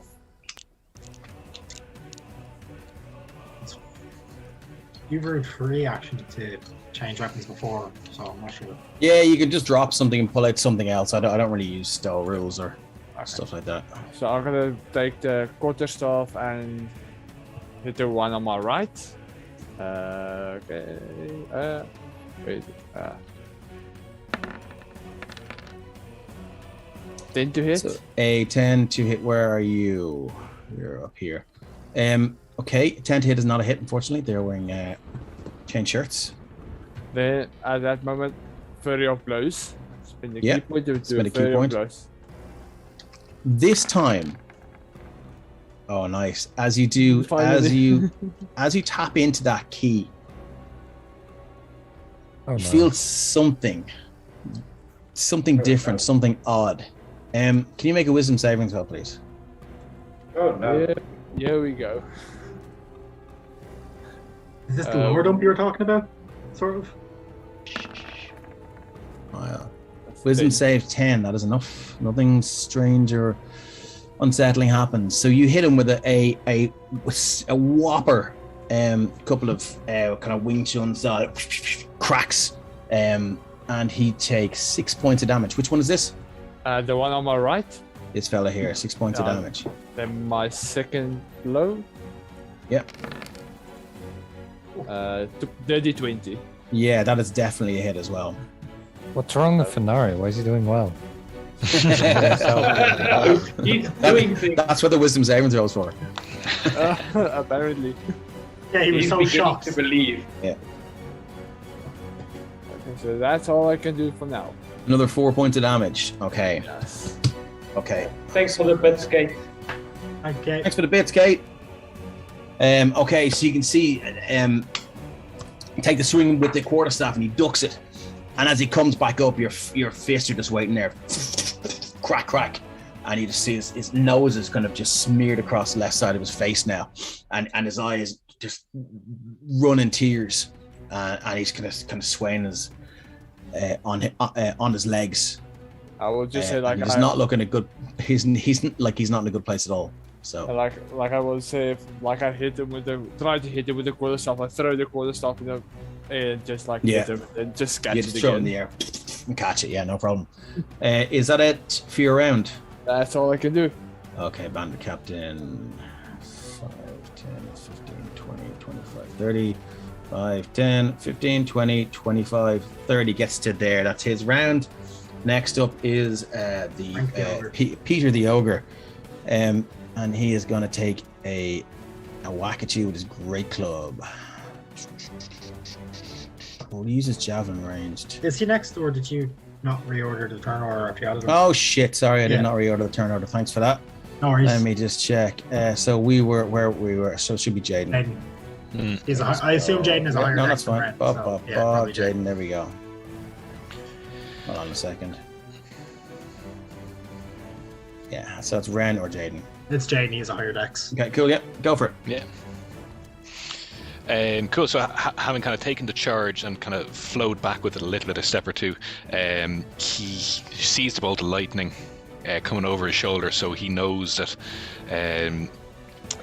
Scales is there, and wanting to open this creature up because he's never experienced anything like this before. He's gonna turn the creature, so he's still he's gonna open the back for Scales, and he's gonna take another whack with the glaive. Okay. That is an 11 to hit. He's gonna use precision attack, so I can expend a superiority. Not the precision. Precision. Okay. To add to the roll, so that's an extra D8. Okay. So I always roll that to add it to the 11. I want to hit this thing. Okay. All right. For a 12. Luckily enough, the AC is 11, so you would have hit anyway. Yeah. So that is a hit. At least you'll do superiority dice damage as well, though. Yep. Sorry, say that again? At least you get your superiority dice as damage as well, don't you? Yeah, so 9 points of slashing damage plus 1 from the superiority die. Yeah. And he has 10 points of damage as your glaive. Just every little helps. And then I'm going to use the Polar Master for the back end. Section. Yeah, give him a tip of the butt. So let's just do as it were. Another schmeck with that, but it'll be a D4 plus. That is a 21 to hit. That's definitely a hit. So that is the D4 2. Another 2 points of damage. 2 points of bludgeoning damage. Yep. As you swing the glaive across, it cuts a kind of a deep gash in the stomach. You can see some sort of muscle tone or fat or something just kind of peel out.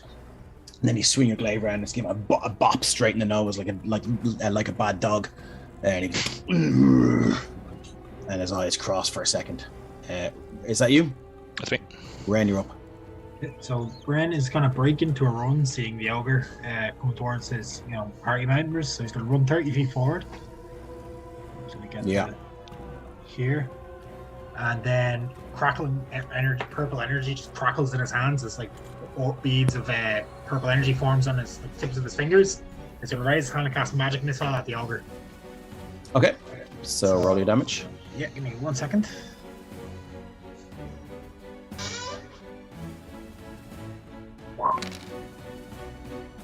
It's 3 by level 1, so that's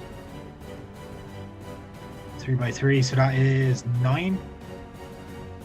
9 points. You're not supposed to roll 3d4? It's the one roll, and it's sorry, it's one. Yeah, sorry. Right, cool. Roll once, and then it's. Oh, very good. Okay, cool. No worries. So yeah, so the bolts streak through the canyon and hit him. 9 points. 9 points. Okay. Again, that bludgeoning damage. You see his head go. You hear a crack from behind his neck. Anything else you'd like to do? That'll be it. I can't do anything as a bonus action. Okay. Sorry, we had Jaden. We're at the bandit. Which is this fella here. So he's going to move to 5'10" here, and he's going to take a shot at you with his crossbow. Okay. For a 21 to hit. Definitely hits. That is 2 piercing damage as the crossbow cuts through your robes and just cuts a deep gash in your in the side of your waist. You feel blood. Are you still alive? I can take 10 more of those. I'm gonna move to here and crouch down. Next up, we have Lamud. All right, so seeing as Fanaz joined the fray, I'm going to just take a step so that I'm. Take another 5 feet so that I'm there. Okay. And then I am just going to try and keep my pimp claw strong and take a swipe at the little guy first. 18 to hit. Which is this guy here? Yeah, the bottom one. Yeah, that's a hit. 13 slashing damage.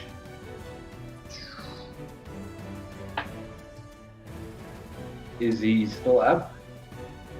13. As you bring this great massive, horribly clawed bear paw just in this wickedly fast swipe, it quite literally just tears his entire face off until all you can see is just skull and a tongue hanging out of the mouth, and he just lets this shriek, and it's quite chilling for anyone that is looking on at the like this time. It's as if a human man with a skeletal face just let out a terrified scream, and he just hits the deck dead. All right, cool. You literally torn his face off. I am happy about that. Question: do you allow movement between multi-attacks? Yes, I do. Yeah. All right, then I'm going to move a bit more, and I'm going to try and bite him on the shoulder. Okay, roll to hit. That is a 24 to hit for 5 piercing. That will do it. Yeah, so you crunch down on his shoulder and he lets out a shriek. But he seems to be in fairly good health still. And just wait until we make the bear twice as big. Anything else you'd like to do, Lamud? That is it. Okay. Oh, shit. Oh no, he's gone. So we're up to so that bandit's gone, I think. Yep, and we're up to Robert Seth Cooper. Excited, but realizing that I'm in melee range with someone and that I can't draw the giant right this moment, I'm going to glance at him very intently and commit him to memory as I use my bonus action to do insightful fighting on the ogre. Okay. And then I'm going to. There's room to stand here, right? Yeah, sure, yeah. I'm gonna duck under his arm, and as I duck under, I'm gonna stab at him with my rapier. Okay. You love to go for the like armpit, don't you? I mean, I'm going for the rib section now. Sorry, this guy here. The guy right between me and Finar. Yeah. Okay. Rapier attack. For 14 points of damage. 14 points of damage. I'm assuming that he's on his last legs anyway, and as you run him through, your kind of rapier just passes through the lower part of his stomach and then up through the inside of the rib cage. You hear him gurgling, and his heavy form just kind of falls forward on top of you. And for a moment, you kind of look over the edge of the cliff and go, "Oh shit!" But then he just falls to his knees and lies dead on the ground there. I'm going to finish my rotation, considering he's like my loop around him, and considering he's down on the ground, I'm going to move the rest of my movement to come over here. Okay. Anything else? Yeah, they have that handled. It's action, bonus, that's everything. Okay. This bandit here. Is that someone that's really far away from us? No, I'm just clicking that guy and he's telling me it's this guy for some reason. So yeah, sorry Dave, as bandit on 7 was actually the guy by the crag. I didn't want to interrupt you guys. What happened? Oh, sorry. Yeah. I don't know why it's actually done. It's okay. Cool. 1 second now. It's actually moved all of their hit points to wrong number. Anyway, it doesn't matter.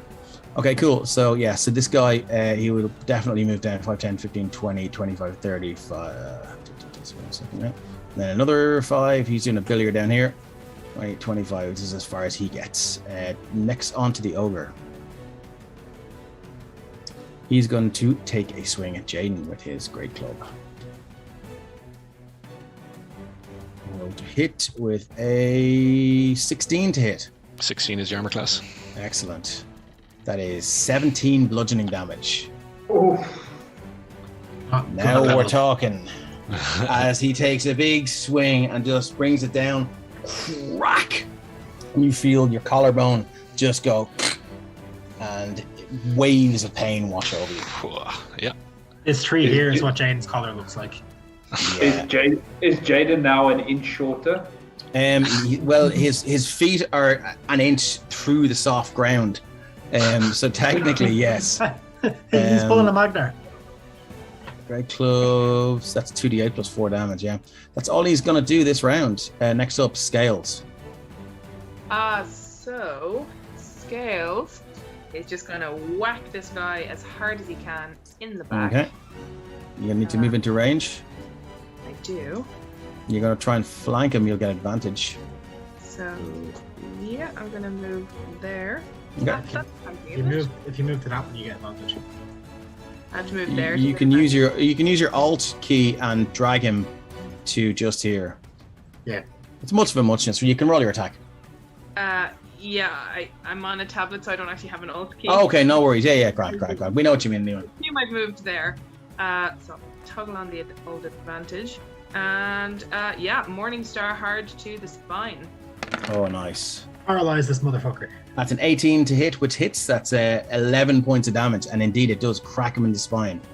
And then sickle coming up again ideally along the spine as well. Okay. Ooh. That's a 23. That says javelin though. No, sorry. That should be. Well, they were the same to hit. It's okay, cool. No worries. 2 less damage. So what's the damage for the sickle? So the sickle damage would be 6 plus 2. So that would be. Wait, do I get rage on the offhand? You would. Yeah. Any melee attack you make. It'll be 8 damage altogether. Okay, excellent stuff. Again, so you hear this crack, and then a very satisfying slice as your sickle just rakes down the back of its spine and just cuts a deep gash. into the flesh of its back. What would How's you like the to ogre do? He's looking hurt, but he's still got a bit of fight left in him. Okay. Is there anything else you'd like to do, Scales? No, Scales is gonna stick where he is. Okay. Just to say though, because I am raging, and that is the creature I've hit in my turn. Oh, he's your now pals. injured by my spectral pals. Okay. Who I'm guessing are looking totally stoked to be fighting an ogre. Pretty much, you guys see again as soon as Scales had rage. These kind of ghostly dragonborn shapes just all kind of psyched for battle, and they're all kind of flitting around this creature now. So, to start your next turn, target has disadvantage against any attack roll that isn't against you, and while the target hits a creature other than you in attack, that creature has resistance to the damage. Jeez, that's good. Okay. Such a good ability. Yeah. So moving on, we are up to this fellow here, who is dead. Something's going wrong with my roll 20, but anyway, we'll move on. Fanar, you're up. Can anyone else not hear the battle music anymore? I can still hear Yeah, it. I can. I'll try refreshing it. Disappeared on me. Okay. These two are dead. That's fine. And this fella's at 22. Cool. Okay. Fanar. One side of Fanar wants to go for the ogre, but then if he goes there, then that bandit captain gets attack of opportunity. Mm-hmm. He does. Class. Well, he's gonna take that chance. He's gonna run straight towards the edge here. So Okay, so we will give this lad we'll give him a crack with his. What's he gonna hit you with? His scimitar. It is a 7 to hit as you pass by, which is a miss. That's a miss. Then it was 5. 10, so it's 25 feet. And he's gonna jump down. 8. He's gonna jump down. Okay, dexterity saving throw. Or sorry, you can make an acrobatics check instead. Oh, okay. Basically, goes, guys. 12. 12, that's enough, yeah. So you do this kind of flip and just land a 3-point superhero landing. Okay, so that's also half Yeah. movement now, there. Mm-hmm. So that was 5. So you can get up to there. And it's gonna spend a key point to do what do you call that? Step of the wind. Okay. Which gets And you then- to Another 45 feet of movement. It just lets you dash for free. Well, for a key No, I point. want if I use the dash and I can't attack, so I want to attack them. So it's just gonna move over here. Does that give me flank? yes, it does. Okay, then I'm gonna attack with my quarterstaff. Bonk. So that's 21 to hit. The fuck is this? Fanara's hit every attack so that far hits. except for one. That's Roll your 6 damage, bludgeoning 6. damage. Okay. As if out of nowhere, you just see the monk just shoot down. This parkour flip lands on the ground and then shoots across again, just as faster than humanly possible. Just takes a crack, jumps off a kind of a loose boulder and just gets up high enough to give it a crack around the jaw. And you see his jaw go, and Fanar lands down, ready for the battle. That's him just Fanar shout parkour as he jumps off. He sure can if he wants to. It's his character. Yeah. So he will like do a front flip and just as he lands on the ground, he just like darts towards there. Okay, this guy seems to have come out of my initiative order, so I'm just going to re-roll for him. Back with all landing.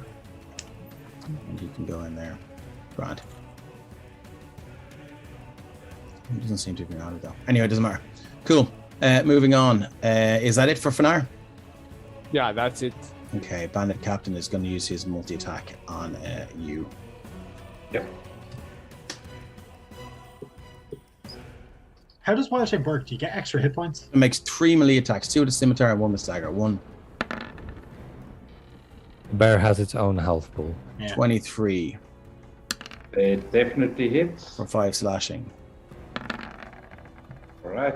9. Oh, you would. Oh, you would Misses. watch it back. You get your own health bar. Dagger. There 18 hits. for 4. Now So they're 9 starting to total. fucking do some hits. Right time. Okay. Cool. Down to Ren. we go. It'd be Jade because he's the higher dex. Sorry, yeah. Yeah, cool. All right. So gonna start with, I suppose, attack first, glaive. Go on. 13 is a hit for 6 slashing. For 6. Then I'm going to use my bonus action to second wind. Ooh, good call. Which is D10 plus your fighter plus level. fighter, which is 3, so D10 coming there. Oh, nice. 8. That's a plus 11. Yep. So you get 11 hit points back. Yep. Then I'm going to use my action surge. Oh, Nice. fucking action surges, man. Action surge and attack again with the glaive. Wow. Okay. It's a 23 for 10 points of 23 for damage. 10, and then it's just you only get an extra action. So yeah, that's. You get the attack action, so yeah. If you multi-attack, you get to make a second Yeah, attack. but I've used the bonus already, so that I do is. believe. Do you not get your bonus action No, if it's part of the attack? I think it's just Chuck it in there. You Chuck don't it get an in there. Hang on, let me just. Boop. Because You can take one additional action. Yeah. on top of an your action. regular action and a possible Or- bonus action. On top Oh, of yeah. an action and a bonus action is the way I read it. Okay, But, fair enough. Yeah. Um, What would the rest of you think? I think that's if you've used your bonus action already. I think it's Yeah. like, Okay. Yeah, Cool. fair. Cool. Yeah. That Or makes you sense. get, So that's that good. I've heard people No, say we'll stick with you that, use we'll stick with action that, moving surge on. for a bonus action too. Cool. Moving on. And then where's he? Sorry, I just want to check one thing. We're going to take our break once we get to the bottom of this round. I think Shane has to go. Yeah. When I'm going to actually expend another superiority die. I'm going to ask, can I add a trip attack onto that last attack? Yeah. I didn't call it at the time, but No, it's fine. It's fine. So it'd be a strength saving throw from Peter, DC 13. He has +4 on this. He's like gonna be a Sorry, did I roll? Oops. That was me for That was it. the extra damage. For I rolled the, D20. 6 + 4 is 10. 2 trips. 8 trips. he trips. Cool. Let's hope he doesn't fall on Fanara scales. And well, I just add do we add the superiority die damage as well, don't we? If For you that. do, yeah. Yeah, which is a D8. So he's now prone, is that correct? Yeah, and stick on another 2. So you got another 2. Yep, excellent stuff. Cool. That's So that is me.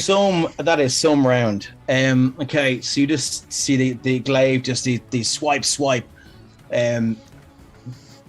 Kind of Jaden just do this weird thing where he just seems to just rally himself again, and poor old Peter's taking an awful knock. And he also ends up on his arse from a lovely trip attack with the glaive. So he is now prone. Any melee attacks against him now have advantage. Range attacks have disadvantage, right? Yep. Okay, Ren, cool. you're up. So okay. Right. So this bandit here, if I was to fire up at him, would I get disadvantage? I think you would. He's Okay. like he's far back enough. It's not an easy shot. Yeah, that's no worries. This ladder's still on the ground, by the way. Yeah, that's why I'm thinking.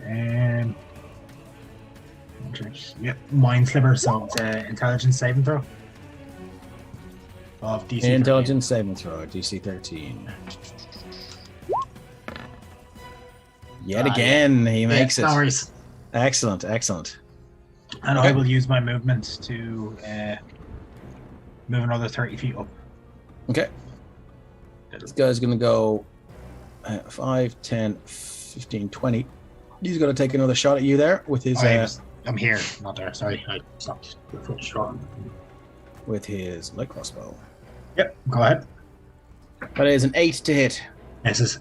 Misses. Off mage armor. 5, 10, and he'll go back to here. That's it for him. Lamud, you're up.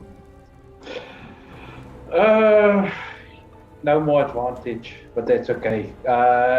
Just gonna try and deal with this bandit captain. No problem. Swiping with the claw. 11 to hit is a miss, I'm afraid, with the captain. All right, then AC is higher than that. Bite.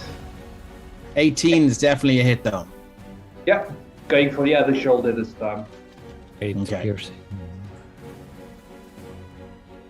8 points of piercing damage is So he lets another scream as your bone crunch, a satisfying crunch, as your teeth just clamp down hard. He's still in good shape though. Anything else for you around? I am just going to move another 10 feet. Okay. Next up we have Robert. Bandit the ogre, and then we're going to take our break. I started enjoying the thing, and then Finar whips past me. I'm like, oh no. I thought he was going to deal with the guy behind me. So I'll begrudgingly, I really want to fight the thing because notes are important, but I'm going to move around, try to you can make it through, duck under thing to this guy. Okay. Robert, Captain Slayer. True. Yeah. I'm gonna do both rapier and dagger. Okay, roll to hit.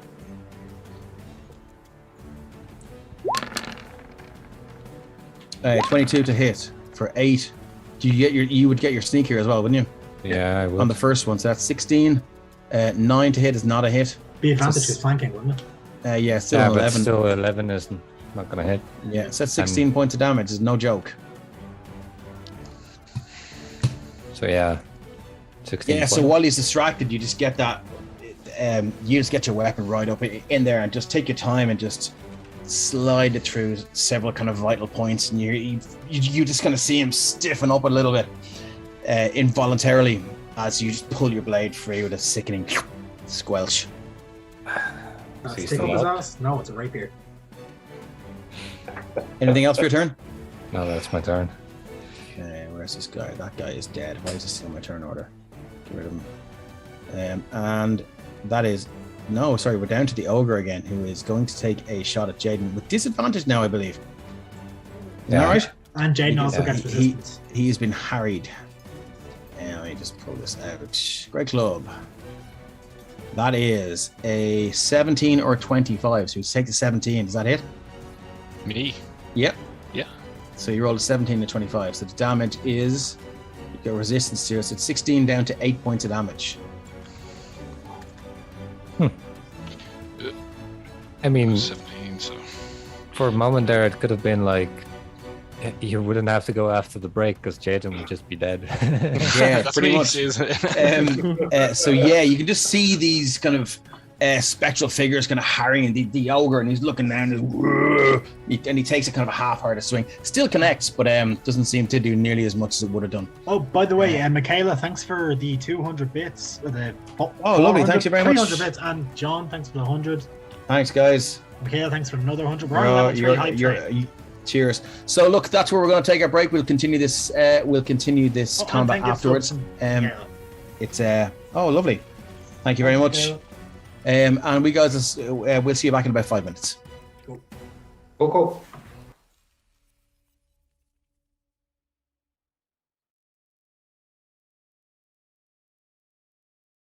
And welcome back. Again, this is our last stream for this year, so glad you've chosen to join us. Let's jump straight back in the middle of combat. First up, we have this bandit here who's going to move 5, 10, 15, 20, 25, 30, and he's going to take a shot with his light crossbow at Scales.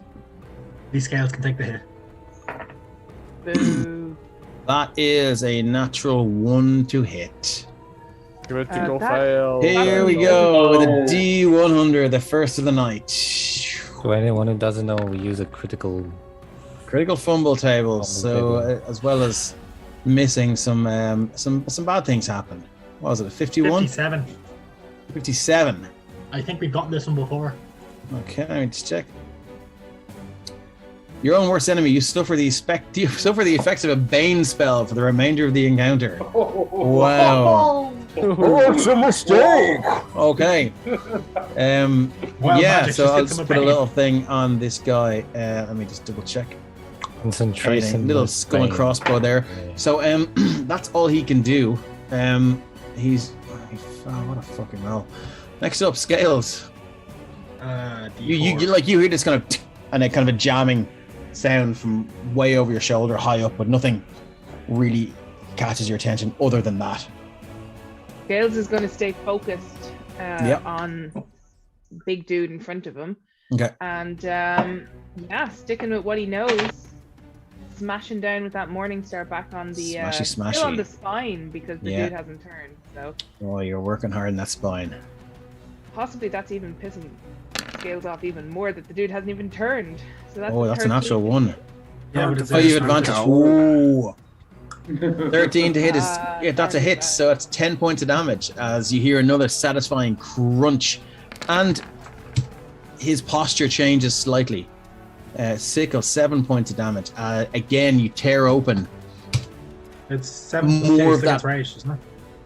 Plus 9, plus 2, that's 9, minus 2, so as you tear open a long straight line of flesh on the right hand side of his spine, and you just use the sickle to twist it, and you actually just take out a long, looks like a snake-like lump of flesh just falls out from his back, and you can see in there, you can see parts of the rib cage now. Freshly exposed, and he lets out this noise, looks over, but you can see he's very unsteady on his feet now, as like just gobbets of blood are going pumping out from behind his back. Anything else you'd like to do? Scales is going to stay his ground exactly where he is. Okay, excellent stuff. Moving on, we have this guy who is here. He's gone. Why does he keep showing up? Get him out of my turn order, you. Fanara, you're up. Okay, so he's going to take another swing with his quarterstaff. He's not going to move this time. Hit him in the spine. We still have advantage against him. You haven't flanked. Actually, he's prone. That's where you. Prone, yeah. He's prone. Oh! A natural 20 for a 12 points of damage. Death by quarterstaff. How does this guy die well? Or does he have a bad death? Well, if Jada was still, if Shane was still here, it was just, I was like, do you want to take him, also ask for questioning? And he just just to mock him, and then it is jaw wild. Also, as you swing your quarterstaff, you're kind of moving around him, and you see this space that this lump of flesh that Scales is exposed, and in there you can see, like I described earlier, these kind of many ribs, but they're connected to the back of what's just been freshly exposed as this spinal column. You just give it a quick kind of butt high up, and it just seems to kind of sever whatever nerves were running between the spine and the head, and you just hear he falls forward to the ground dead. Okay, that's one big problem solved. So you hear from up here, Peter! No, they've killed Peter! Oh, now I feel bad. Oh well. Bernard is going to try again his luck with his acrobatics and just run to get up here. Okay. I mean, Fenar's having a good time. Apparently. Look at what you can. I've noticed that. So your acrobatics, 13, that'll do. First episode Fenar, good luck. Second episode Fenar, terrible luck. Third moving episode on. Fenar, decent luck. Yeah, okay, moving on. Bernard is just standing there, just showing Neo from Matrix to the bandit. Come on. Yeah. Okay. He kind of just sees you pop up from nowhere. Let me give this guy a nice little X. I was going to the settings instead of a little thing. There we go. Okay, and that's it for you. Yeah, that's it that I'll do. Bandit Captain is going to use his multi-attack against the bear again. So Go for it. Thing, Bandit Captain, first attack, Scimitar. A Fumble. natural one. Fumble. I don't fucking believe this, lads. I don't believe this. Okay, here comes the D100. 64. What happens with a 64? Bad things, probably. Costly mistake. Your target may re-roll all 1s and 2s on the damage roll for his next successful melee attack against you. Oh, I'm So going keep for it. that in Oh. mind. He's going to make his second attack, though, with the scimitar. Double that once. Come on. Oh, could you imagine? That is 16 to hit. Does definitely hit. Oh, wow. 4 points slashing damage. Not And one he's damage gonna- die. Go with his melee dagger. 12 to hit. Does hit. And that is 6 piercing. That's all right. And that's it for him. Moving up to Jaden. Yeah, I think Jaden would start making his way up to get the other ladder up. Okay. So we're at 10, 15, 20, 25, 30, 10, 15, 20, 25, 30. You can pretty much get to there, can't he? He can, if he dashes, he can make it basically to the ladder. Yeah. And he can do that in his next turn. Cool. Yeah. Ren. Okay, so I know it's going to be an advantage, but I can't really do, or disadvantage, but I can't really do anything else. So I'm going to shoot a firebolt at the bandit captain. Because he's clearly too smart for the. You could use your action to put the ladder up for Jaden. Yeah, actually, you know what? I'll do that. Yeah, I'll pop the ladder up. Cool. So No Ren worries, you goes move there. to lift it, but he's kind of struggling for a second. He's like, Yeah, it's pretty heavy. You make it. And it's Go. up against the wall. Honestly, Is that I'm it for you? impressed. that will be me. Okay. I he's gonna didn't move think here. Ren would be able to pick up the ladder. This guy's going to move in and he's Impressed. going to take his swing at Finar Bandit Toad with his Warhammer. He's only slightly weaker than average. That is a 15 to hit. That's my armor class. 8 bludgeoning. And he's going to use his bonus action to give you a wallop in the nuts. 1 second now. Let's pull that back. You have to hit at least one, Dave. Yeah, At least come on. One is to hit. Once returned as bonus action, the bandit toad can make a melee attack with disadvantage against the target if it is currently engaged unsuccessful. Okay, so we'll just give him a He d20. has to take a d4 from it as well. 'cause the bane. Oh, that's the other guy. Isn't it? No, it's the other Oh, it's guy. this guy. That's this guy here. No, that's yeah. the other guy. There you go. D20. Your face cams are on top of That is guy. a My bad. 16 plus 1 on its strength. 17 to hit. That's Oh, a sorry, hit. it's a disadvantage. Oh, thank goodness. Oh, it's a nat. Okay. Thank goodness indeed. Thank goodness. So, Natural 20 nut shot is just like. oh my god. Okay, so, and a successful hit, the attack does 1 hit point of damage, and the target must succeed in the Constitution saving throw DC 12, or its next attack is at disadvantage. Okay, Constitution saving throw. Oh, There it is. Okay, so this guy Damn. moves up, takes a swing with his warhammer, and connects, and you feel it just rocks you to your core.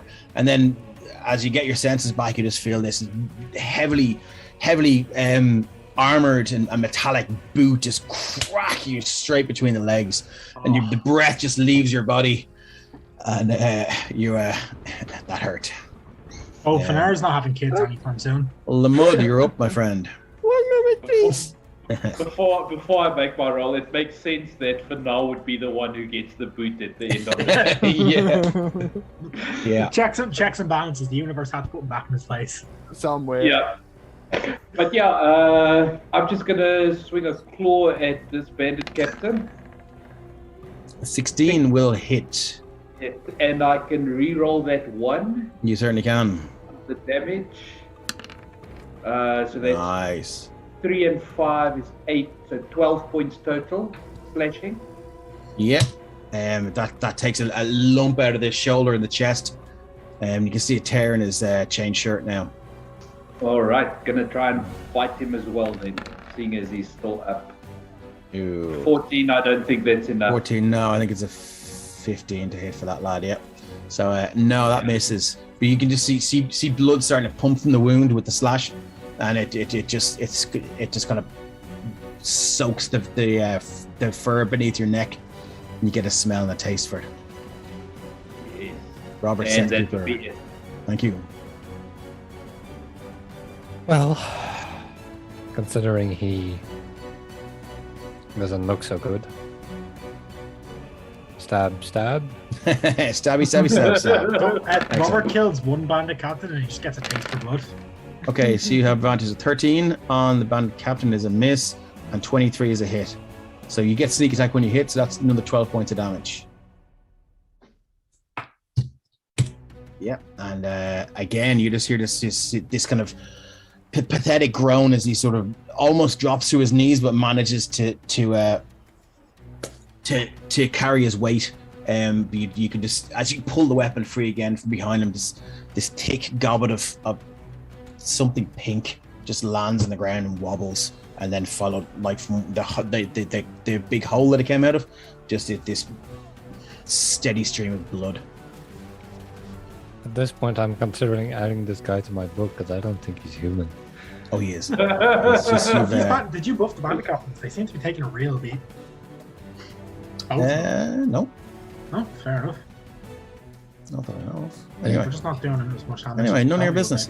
Moving on. Robert, is that it for you? Yeah, it's my turn. Yeah. Okay, we're back to this guy with the Bane. He's going to move to about here, and he's going to take a shot at Finar. -4. Where's that crossbow? Tunk. That's an 8 to hit, so that's going to miss. And an 8 minus a d4, so let's do it for the laugh. 8 minus 2 is 6. So that's a miss. So back up to scales. Sorry, I was just doing measurements. So climbing is half speed, Yeah. isn't it? I'm not going to stay up a ladder though. Okay. You want to climb a wall or something, yeah. If I'm Just climbing a climb a ladder wall, should be yeah. So fairly these are quick. about 30 feet, so Yeah. that'll be 15. So that's 5, that's 15. To get up to there is 20. Mm-hmm. I'm actually in range of this guy. So, am Would I? you- No, you're only Move 15 there feet to up be the short. wall. There we go. Well, hold on now. So you're going to use it. That's a So I 30-foot high moved- wall. So I move 5 feet to get to the base Yeah. of the wall. Yeah. 15 you're gonna feet go- to get up the wall. Yeah, which so will get that's you. 20. Yeah.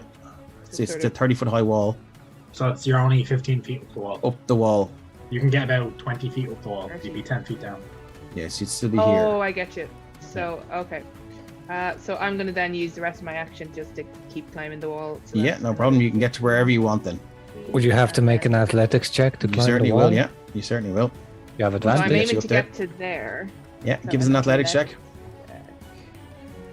You have advantage because you're raging. If you're still raging. I'm Will do. still raging for now. Oh, no. Oh, Thank That God is you a have advantage. nat 1. Oh, you have advantage. Geez, a 20. Okay, so you make it up. A couple of slips, but it's just this hand over hand, relentless, raging beast of a creature just climbing the wall out of sheer rage and purpose. You make it up, and this guy looks terrified. So I get to that guy and I basically just kind of snort have- at him. Yeah, okay, no worries. Is that it for your round? Finar. That is me. After Finar got... Oh wait. The Finar is going to take a swing with his quarterstaff and just like, Mhm. How could you?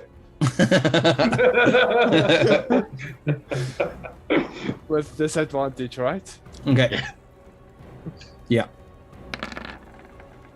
Oh, that is They- a 10. What's this lad's AC? Let's see, Bandit Tug. It's not that anyway, it's 13. So, that is a miss. Okay, spend key point for your blows. Okay, let's do it. You're at normal attacks in this one. Get revenge. Hit him in the sack. Yeah, I'm gonna go for that. Okay, excellent. The call shot. Not at all. That one doesn't hit. 8 misses. Oh god. Oh no! Oh my god! To be fair, considering you got kicked in the sack, this makes perfect sense. Because you would not be. Roll me a D100, my friend. Polo, what have you done? Oh no. Oh, 50. That's a 0-5. I think there's nothing too bad here.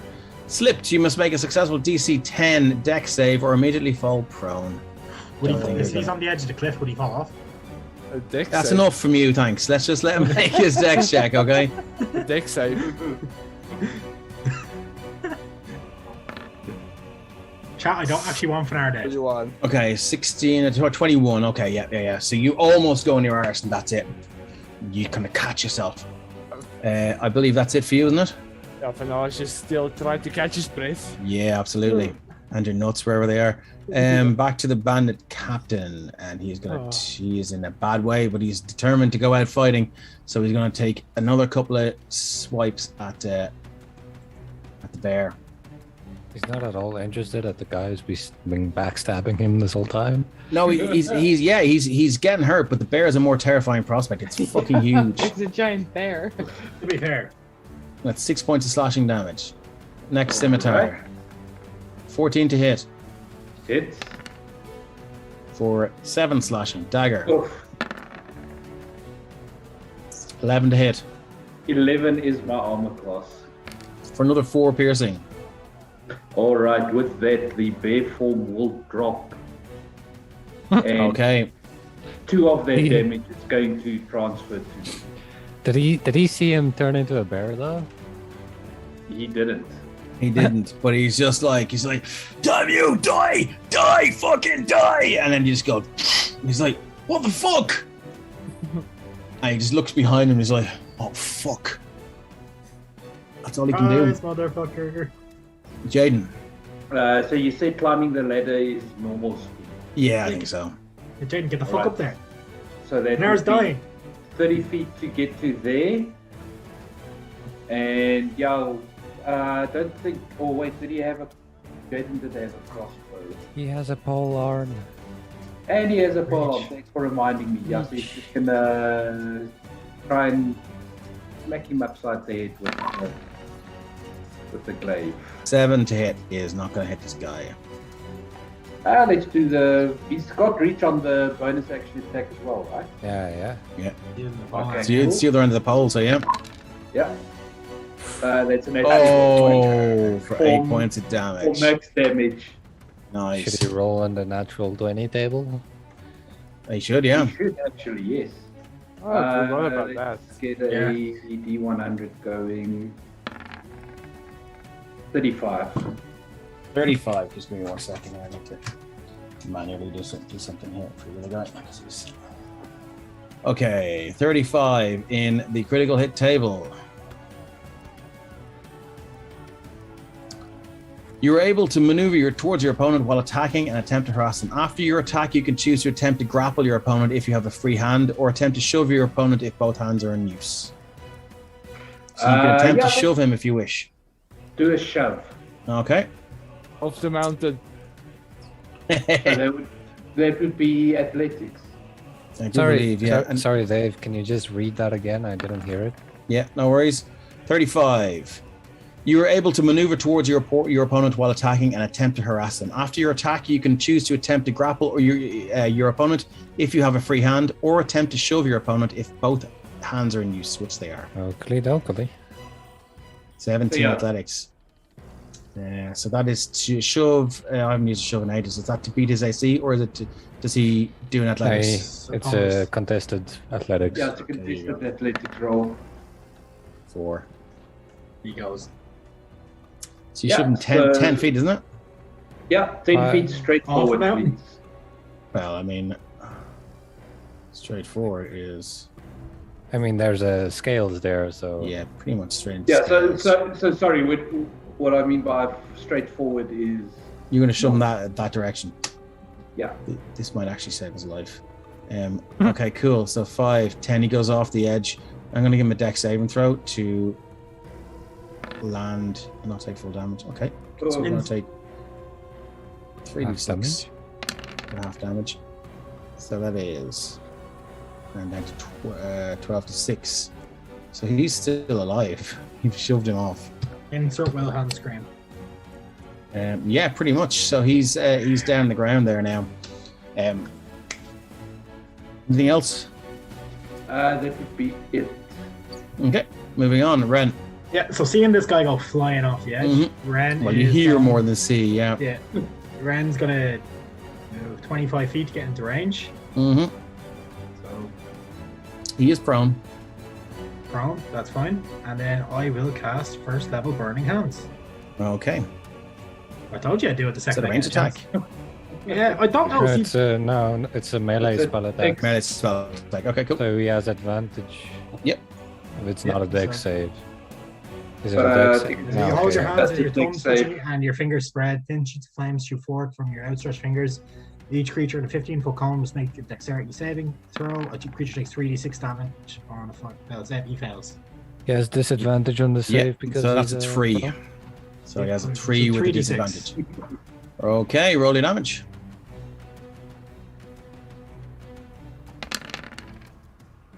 $13 fire damage. Yeah. Is he dead? He goes up in an absolute bonfire of melting flesh and screams. Ren sticks his fingers in his eyes and then casts it through that way. Yeah, it's pretty horrific to watch. Anyone who sees this is Make a wisdom save. it seems very over the top and sort of leads you to kind of ponder some questions as to who this guy really is. But now it's just like, thank goodness. Yeah, he heard Fanaga get kicked in the sack. You don't do that to a man's friend. You can get away with it. Okay. Next up is this poor. Sorry, no, it's not. He's dead. Mud. All right, going to take a 5-foot step, and then I just need to get to that document quickly so that I can just check the spell. Sorry, give me a sec. Take your time. Yeah, so Lemur is going to reach into his little component pouch and pull out a kind of a blade-shaped leaf. And as he pulls the leaf out of the pouch, it kind of mimics the motion of drawing a sword out of a sheath. And Nice. he's just going to say, probably only Robert and the band captain hear this, but he would say Frost. And he is casting Flame Blade. Nice. Okay. You want to throw the description in there first? Do so now.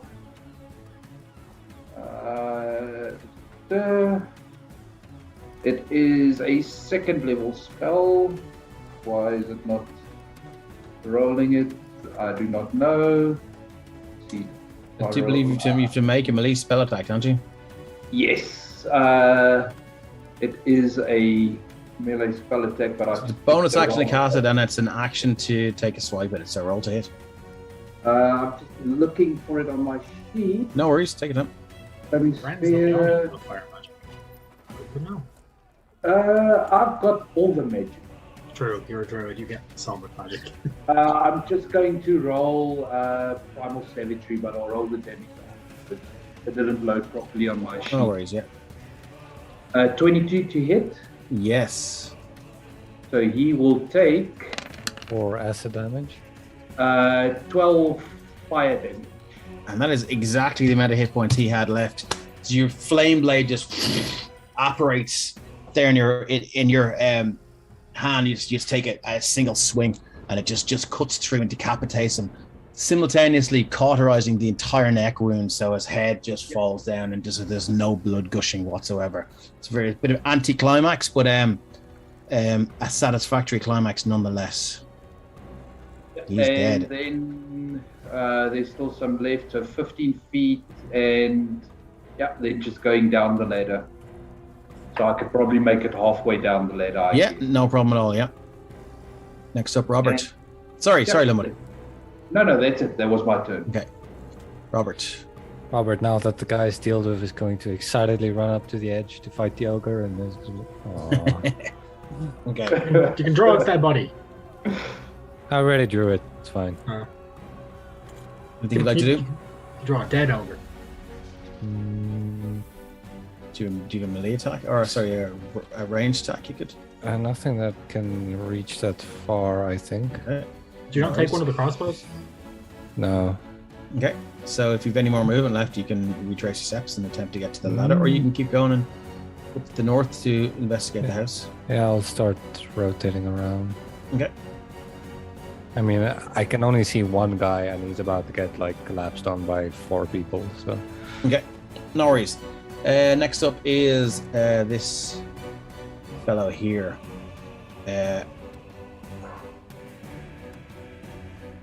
He's gonna make a run for it. Oh, that's not going to end well if the scales get an opportunity attack. Yeah, he's gonna go 5, 10, 15, 20, 25, 30, and use action to dash 5. Oh, why do I keep making him? I keep enlarging. Did scales not get an opportunity attack? She will, yeah. I'm just gonna see how far he can go though. Oh my god, it's so annoying. He keeps. Anyway, that is very annoying. Skewed and enlarged. There we go. And I just need to Ren make him, cast enlarged. make him smaller. There we go. So Make him bigger 5, target. 10, 15, 20, 25. He'll get to there. Okay, cool. Scales, as he leaves your range, you can take a single attack of opportunity with your Morning Star. 7 to hit is a miss. So he dodges out and like does a runner. Wait, I'm getting out of here. Scales, you're up.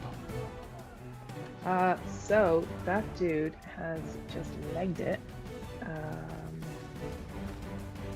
Call him Legolas. He's well out of my range though. There's Throw no a javelin. one left in range though. I have a spear as well. Since my javelin is kind of near and dear to my heart. So yeah, I'm gonna chuck a spear after this dude. He is in spear range. Does spear have just rage damage on it? Yeah, no, it doesn't. Sorry, nothing. Melee attacks. If you're using melee attacks, yeah.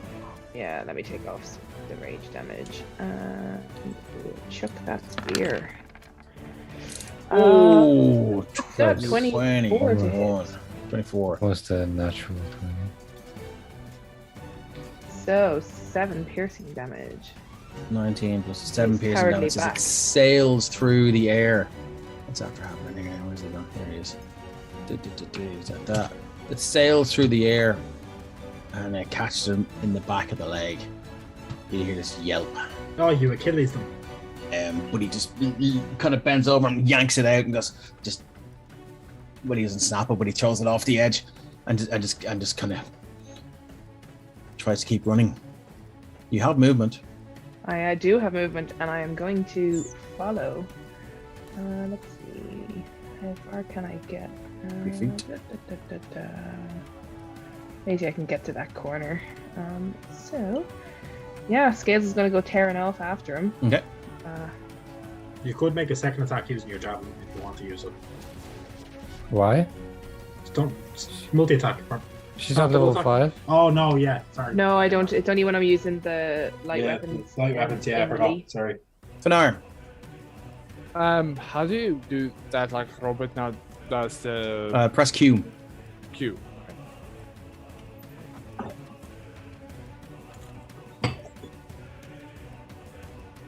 Yeah, we'll get there. Fucking monks, man. Okay. Again, it's just like he just splits out of existence and appears somewhere else. And he has a new one. Whoa! So I just used my movement and my action to dash. So I don't have key points left or anything. So yeah, no worries. So Okay, I'll just like appear in front of him. Yeah. Cool. So Fanar, that's you. Jaden, you're up. I don't think Jaden would run after him at this stage. Okay. He knows most of the party can catch up to him, so he's probably just gonna. Doesn't he have javelins or something? No, he's He does not. He'll probably use the light crossbow. Yeah. Okay. What did you measure it out there as? I saw you measuring 85, so that's within range, if I remember correctly. Yeah, probably. Otherwise, he would have just moved to get within range. Okay. Going for the legs, obviously. Just trying to take him down. That's Jaden with the light crossbow. Light crossbow, yeah. Lethal or non? That is non-lethal. Oh, okay. Interrogation. In the leg. Interrogation. Hey, can you non-lethally shoot someone with a crossbow? I said I was going for the legs. Okay, all right. If you want to rule God, then I'm happy. I just think that's crazy, given the distance and whatnot. So I just think if the crossbow hits him, it's just gonna fucking hit him. Yeah, it's kind of like a non-lethal fireball. Yeah, exactly. So that's just that's gonna do it. And unfortunately, that's enough to kill him. 100%, I'm happy with it. Potion. Oh my God, what's wrong with this fucking Roll20 tonight? Roll20 is acting me ass. Okay, and he hits the deck. Sorry, Finar, I killed you there. Sorry. Oh no! Sorry, you go back up to where you were. This guy is dead. I subtracted your hit points. And it's enough to kill him, and he hits the deck with a little yelp. And that is it. Well done on completing the bandit pass. Change the music. What would you like to do? I want to investigate this tent over here. Okay, you move over here, and you find there's a small chest there. I just want to. Can I that bandit javelin that Scales throw to him when he does? Can I pick it up? Yeah, sure. I'm just gonna take it back to Scales. No problem. I wanna roll investigation because it's the only thing that I'm good at. No problem, Robert. You are and as you investigate that's a 26. You find a couple of pouches hidden in behind a brick in the wall here, and there's a small chest underneath this bed. Poke the chest before you open it. I'll check it for traps. Check for traps. Another investigation check, please. Lamud just went over to Jaden to heal him up a bit. Cool. 18. There is a kind of a rudimentary poison vial trap in it. Would you like to try and remove it? Yeah. Would that be sleight of hand? I do believe it's thieves' tools, isn't it? Yeah. So it's your dexterity plus your proficiency. Okay. I'm just gonna roll dex and then. Yeah. Or actually. Dex. It's gonna change because it doesn't say that I have my proficiency here. Okay. Is this a question mark? Oh, I am proficient. Okay. No, wait. Never mind.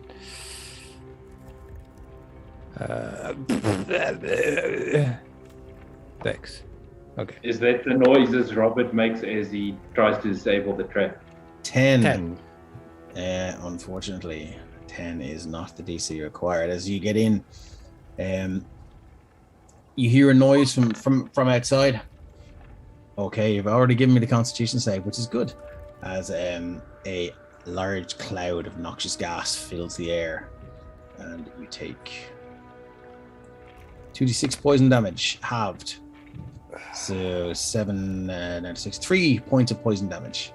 As you cough, or you can feel blood kind of trickle down the inside of your nostrils and drip down off the top of your lip. The trap, however, has been disarmed.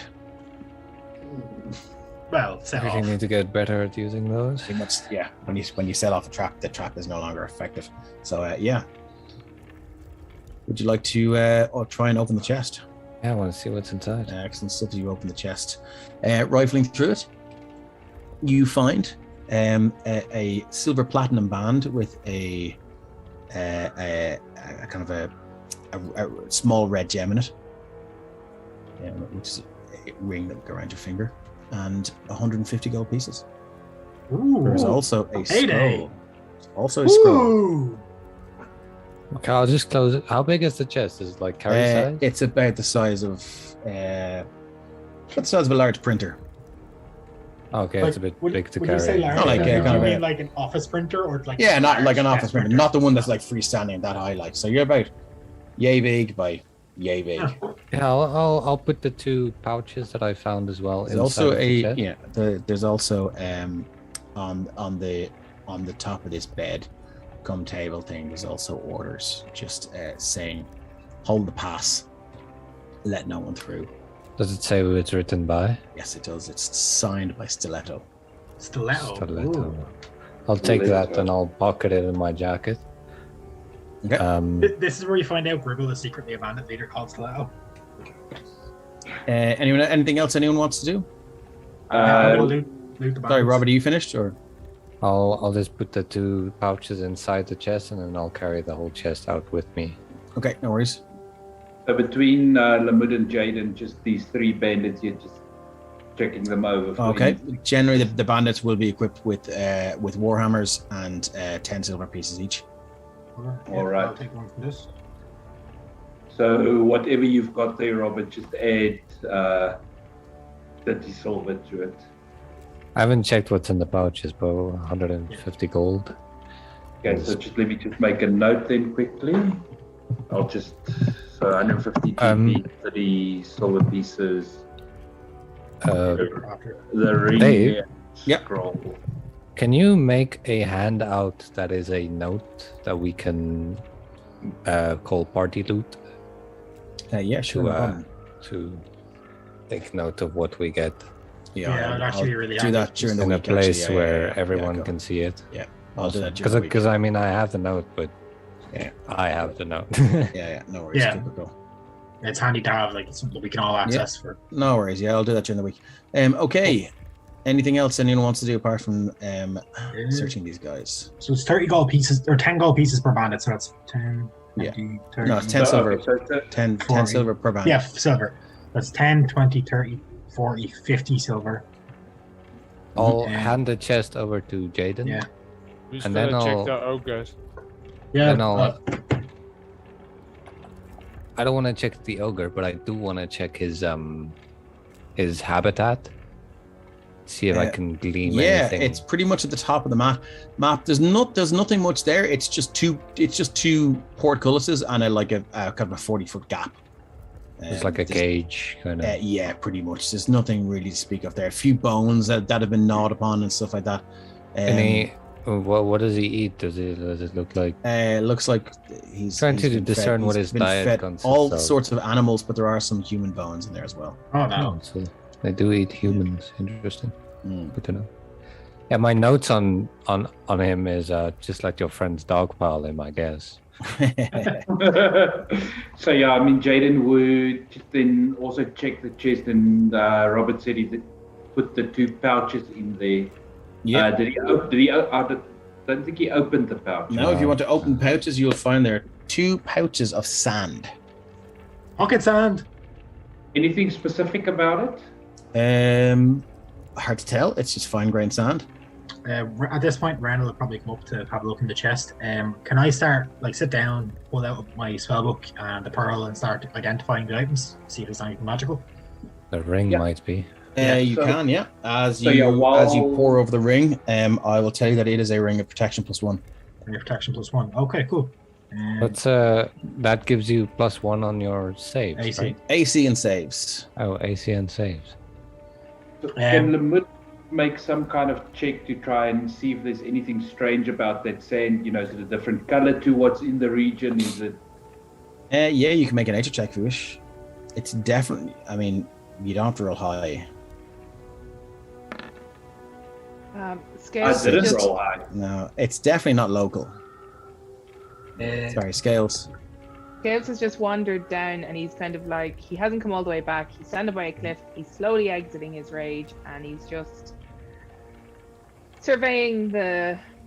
quietly surveying the canyon that we just fought this battle in, as everybody Cool. else is. So if there's nothing else to do here, I might move you on because there was one place I wanted to get to before we finish. What's the scroll, by the way? I was going to identify all the items. There's no scroll. It's just a note. Did you not say telling it. Oh, no. Grand. No, it's just a piece of paper. I thought there Say- was a scroll in the chest. Yeah, you as said well. you said scroll in the chat. Yeah, it must have been just Let me check my notes. You sure? You said scroll, so maybe I'm it was pretty Yeah, sure, unless my memory deceives me. No. But I mean, if it was I'm just sorry, I fine. misspoke because there is no scroll. then Just, no I was worries. confused with the note on the table. Sorry. That's grand. That's no worries. No problem. 100%. I mean, it's not like I can cast spells, so I don't care. Yeah, So no. I'm it's going to just- group it's you like together magic. and move you on if you want to keep going to try and get to the house. We'll keep going. Do you want to take a long rest and then keep on? I think we were discussing taking a long rest before we pushed on. It's gotten don't. quite late, hasn't it? Yeah, and It we're will be. pretty It's beat. getting. It's beginning to get dark now. Yeah. Like we could Yeah, long so, I mean- rest in the No. well. So Yeah. Yeah, The I house mean, seems like probably a good place to rest. that spot up there. Yeah, I mean, in the top corner, that might be a good place to set up just for the night. We can, Sure. Yeah, well, they set up in the house. We might as well. I don't want people to mistake us for bandits. I mean, or not. How do we know how far the house is from here? It'll be another couple of hours. You can set up here if you wish. Yeah, it's just. I don't You can hear a stream kind of running by like on the northwest here, and Yeah, there I mean, are a if few it's an- trees blowing there. So you can set up in that house if you wish. Yeah, I mean, if it's another couple of hours for those that can't see in the dark, it's going to become difficult to. I only have 2 more spell slots, so yeah, even No from that problem. standpoint, I'd be fucked. So you can figure out who's taking watches where and who's going to sleep where. I'll take the first watch if no one else wants it. I'll join you. Okay, no problem. I think just let me- Fenari just should show go me to where bed everyone's first. sitting. Yeah. I think between Fanar and Lamud, we should take the middle watches. Okay. I because think we could be actually, best at night. I think Fanar should go to sleep immediately, Yeah, an hour and the 4 hours. and then he can take the whole last watch because he can see perfectly. So So, what would you guys think about starting a small campfire, or do you think that's a bad idea? no, I don't think it's a bad idea. Yeah, it might draw attention. I'm just wondering. I mean, I'm gonna Yeah, have it to. might draw too much attention. Okay, It so would it's be going to be a nice and cold warm, camp. though. But it's It more will be so nice we and can, warm. it's more so we can see, like, start a fire like here, so it creates some light in the area. I mean, No, yeah, there's- starting a there's fire at the edge always of the cliff tension. would probably be nice beacon. So Dave, Yeah, but Yeah. what time of year is it? Is it cold out? Like, are we? It's gonna- very cold. Yeah, it would Yeah, be. then we'll make a um, fire, of course. Yeah. Yeah. So Sure, take high in the somebody's- mountains, it's going to be. Yeah, it's very, very cold. Rand's gonna Okay, take yeah. some of these smashed up chairs and just kind of put them in a pile and then just Easy enough to find the makings of a good roaring fire. I'll just make fire the old-fashioned Boy Scout way, and As he's trying, Rand just walks up. Nice, goes. Yeah. I have a tinderbox. I have a finger that sets things on fire. I think I you okay, by the way? You were staring at your weapons back there after you killed the guy. Is that your first time? Yeah, but I'll be fine. I mean, we are trained for this. Yeah, as bad as it sounds, you do kind of get used to it after a while. I mean, we just have to compartmentalize. And Yeah, I mean, hey, at least when you do it, you don't leave something like that. And since I'm assuming it's still slightly bright out, not completely pitch dark, and Rhino gestured to I don't even look. It's Like getting the pretty dark now. smoldering- It's getting pretty Yeah. dark. Well, Rhino gestured in the direction of the smoldering corpse that he left. So, I won't look, but I know what you mean. Like, That's yeah, that leaves a toll on you after a while if you do it enough times. It's hard to get I the image out of mean- your head. you just have to keep in mind that they chose this life, and we are making it a safer better place. place for. I wouldn't say better, but certainly safer. I mean, Yeah, but sometimes you have to wonder what drove them to this kind of life. I mean, look, fuck them. They were gonna kill us. You know, it's us or them, and I'll pick me over them any day. But you know. know, it's not just us. It's some. I mean, we're More quite people on the road. capable of defending ourselves, but what if it's old Farmer John? And well, yeah, that 150 gold didn't come from other bandits. So From where he sat kind of off in the corner, Scales is listening quite intently to the two of you chatting. So Speaking of rings, since Ren had identified it, Ren's going to pull out a ring. I actually have one in my hand here for this purpose. And he's going to be like, so this ring, it's a +1. I suppose there's an aura protection about it. I feel the magic around this could make it harder to be hit. So what do you think? Who do you think we should give it to? Whoever needs it the most, I'm okay. Yeah. I have my ways. I don't know. I was thinking maybe, I don't know, Scales and Jaden could be right up in the combat, but they're pretty tough. So I suppose we'll have to talk to the rest of the does party. seem to get. People seem to like Jaden gets punched in the face a lot, yes. Yeah. Fenari could also work. Fenar definitely. Fenar after him getting kicked in the sack like that. Yeah. Yeah, Robert, I don't think it's that kind of ring. Maybe. So who's going to sleep first? Out of us? Fenari.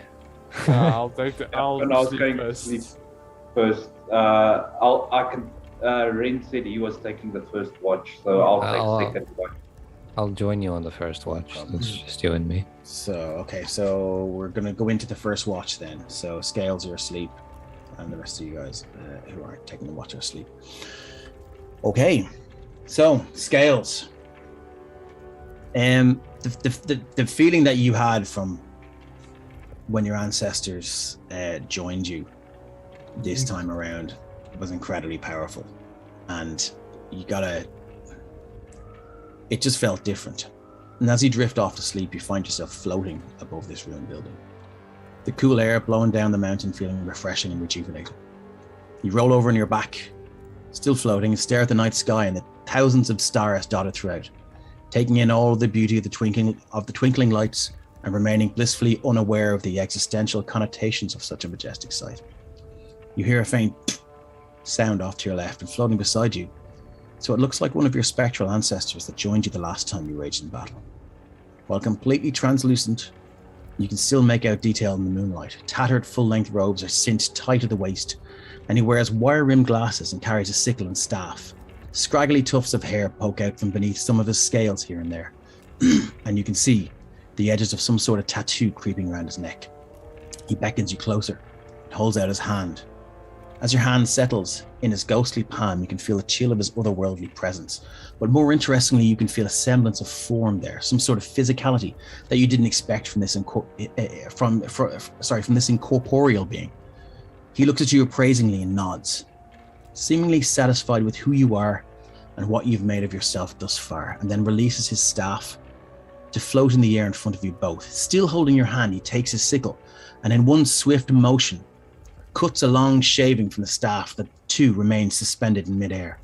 The long shaving of wood then begins to grow longer and seems to pulse with a blue and grey light. Your companion traces a gesture in the air. The shaving explodes in a bright light, blinding you for a brief moment. As your vision returns, you look down at the river to the west of the house, no longer rushing in its bed, frozen in time. To your left, you spot a large bat, suspended mid-flight. The trees below, beside the ruined house, are bent against a wind that no longer blows. Everything is still.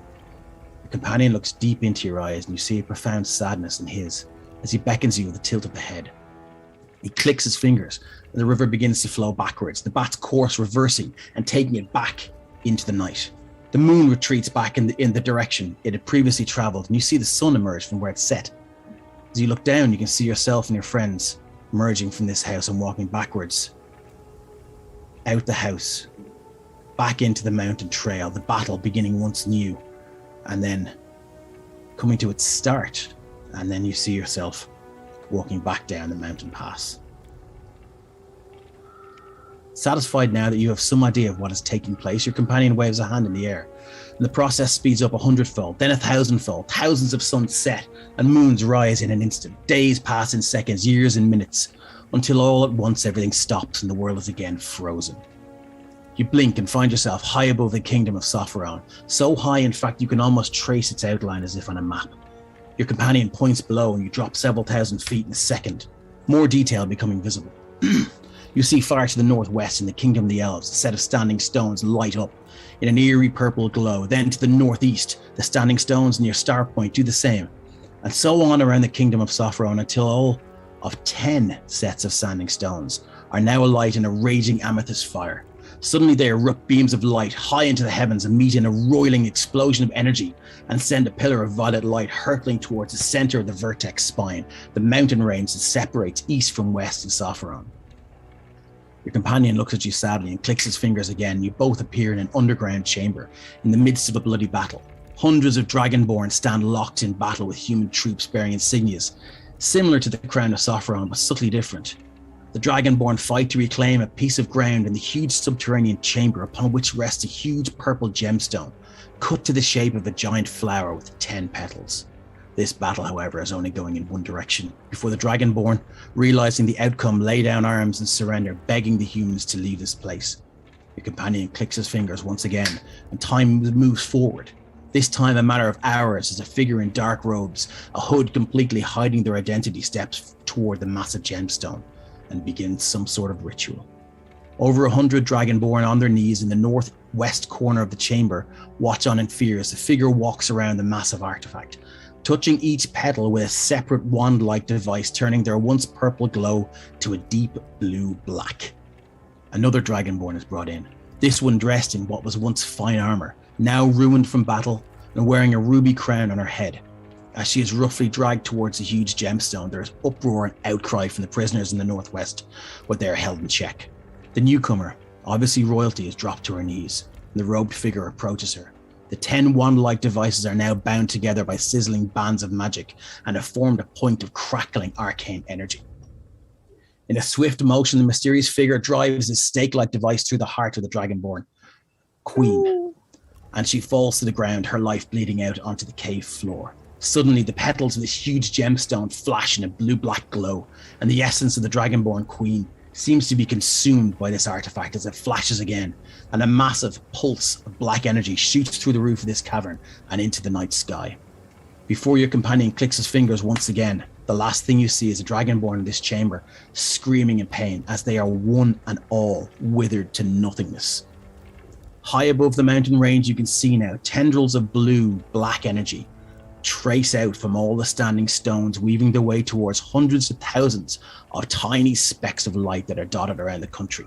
One by one, you watch as these pinpricks of light, which can only be other Dragonborn, flicker out, their lives stolen en masse by whatever hideous ritual was completed in this cavern. Another click, and you shoot awake in your bedroll and look around at the old ruined house you've bedded down in for the night. Through the broken window, you spot your ghostly companion, tears running down his cheeks and a deep sorrow in his eyes, as if aware how confusing this vision would be for you, and indeed how heavy a memory this will be to carry once you unravel the detail of what happened in Sopherone all those years ago. No. That's where we leave tonight's episode.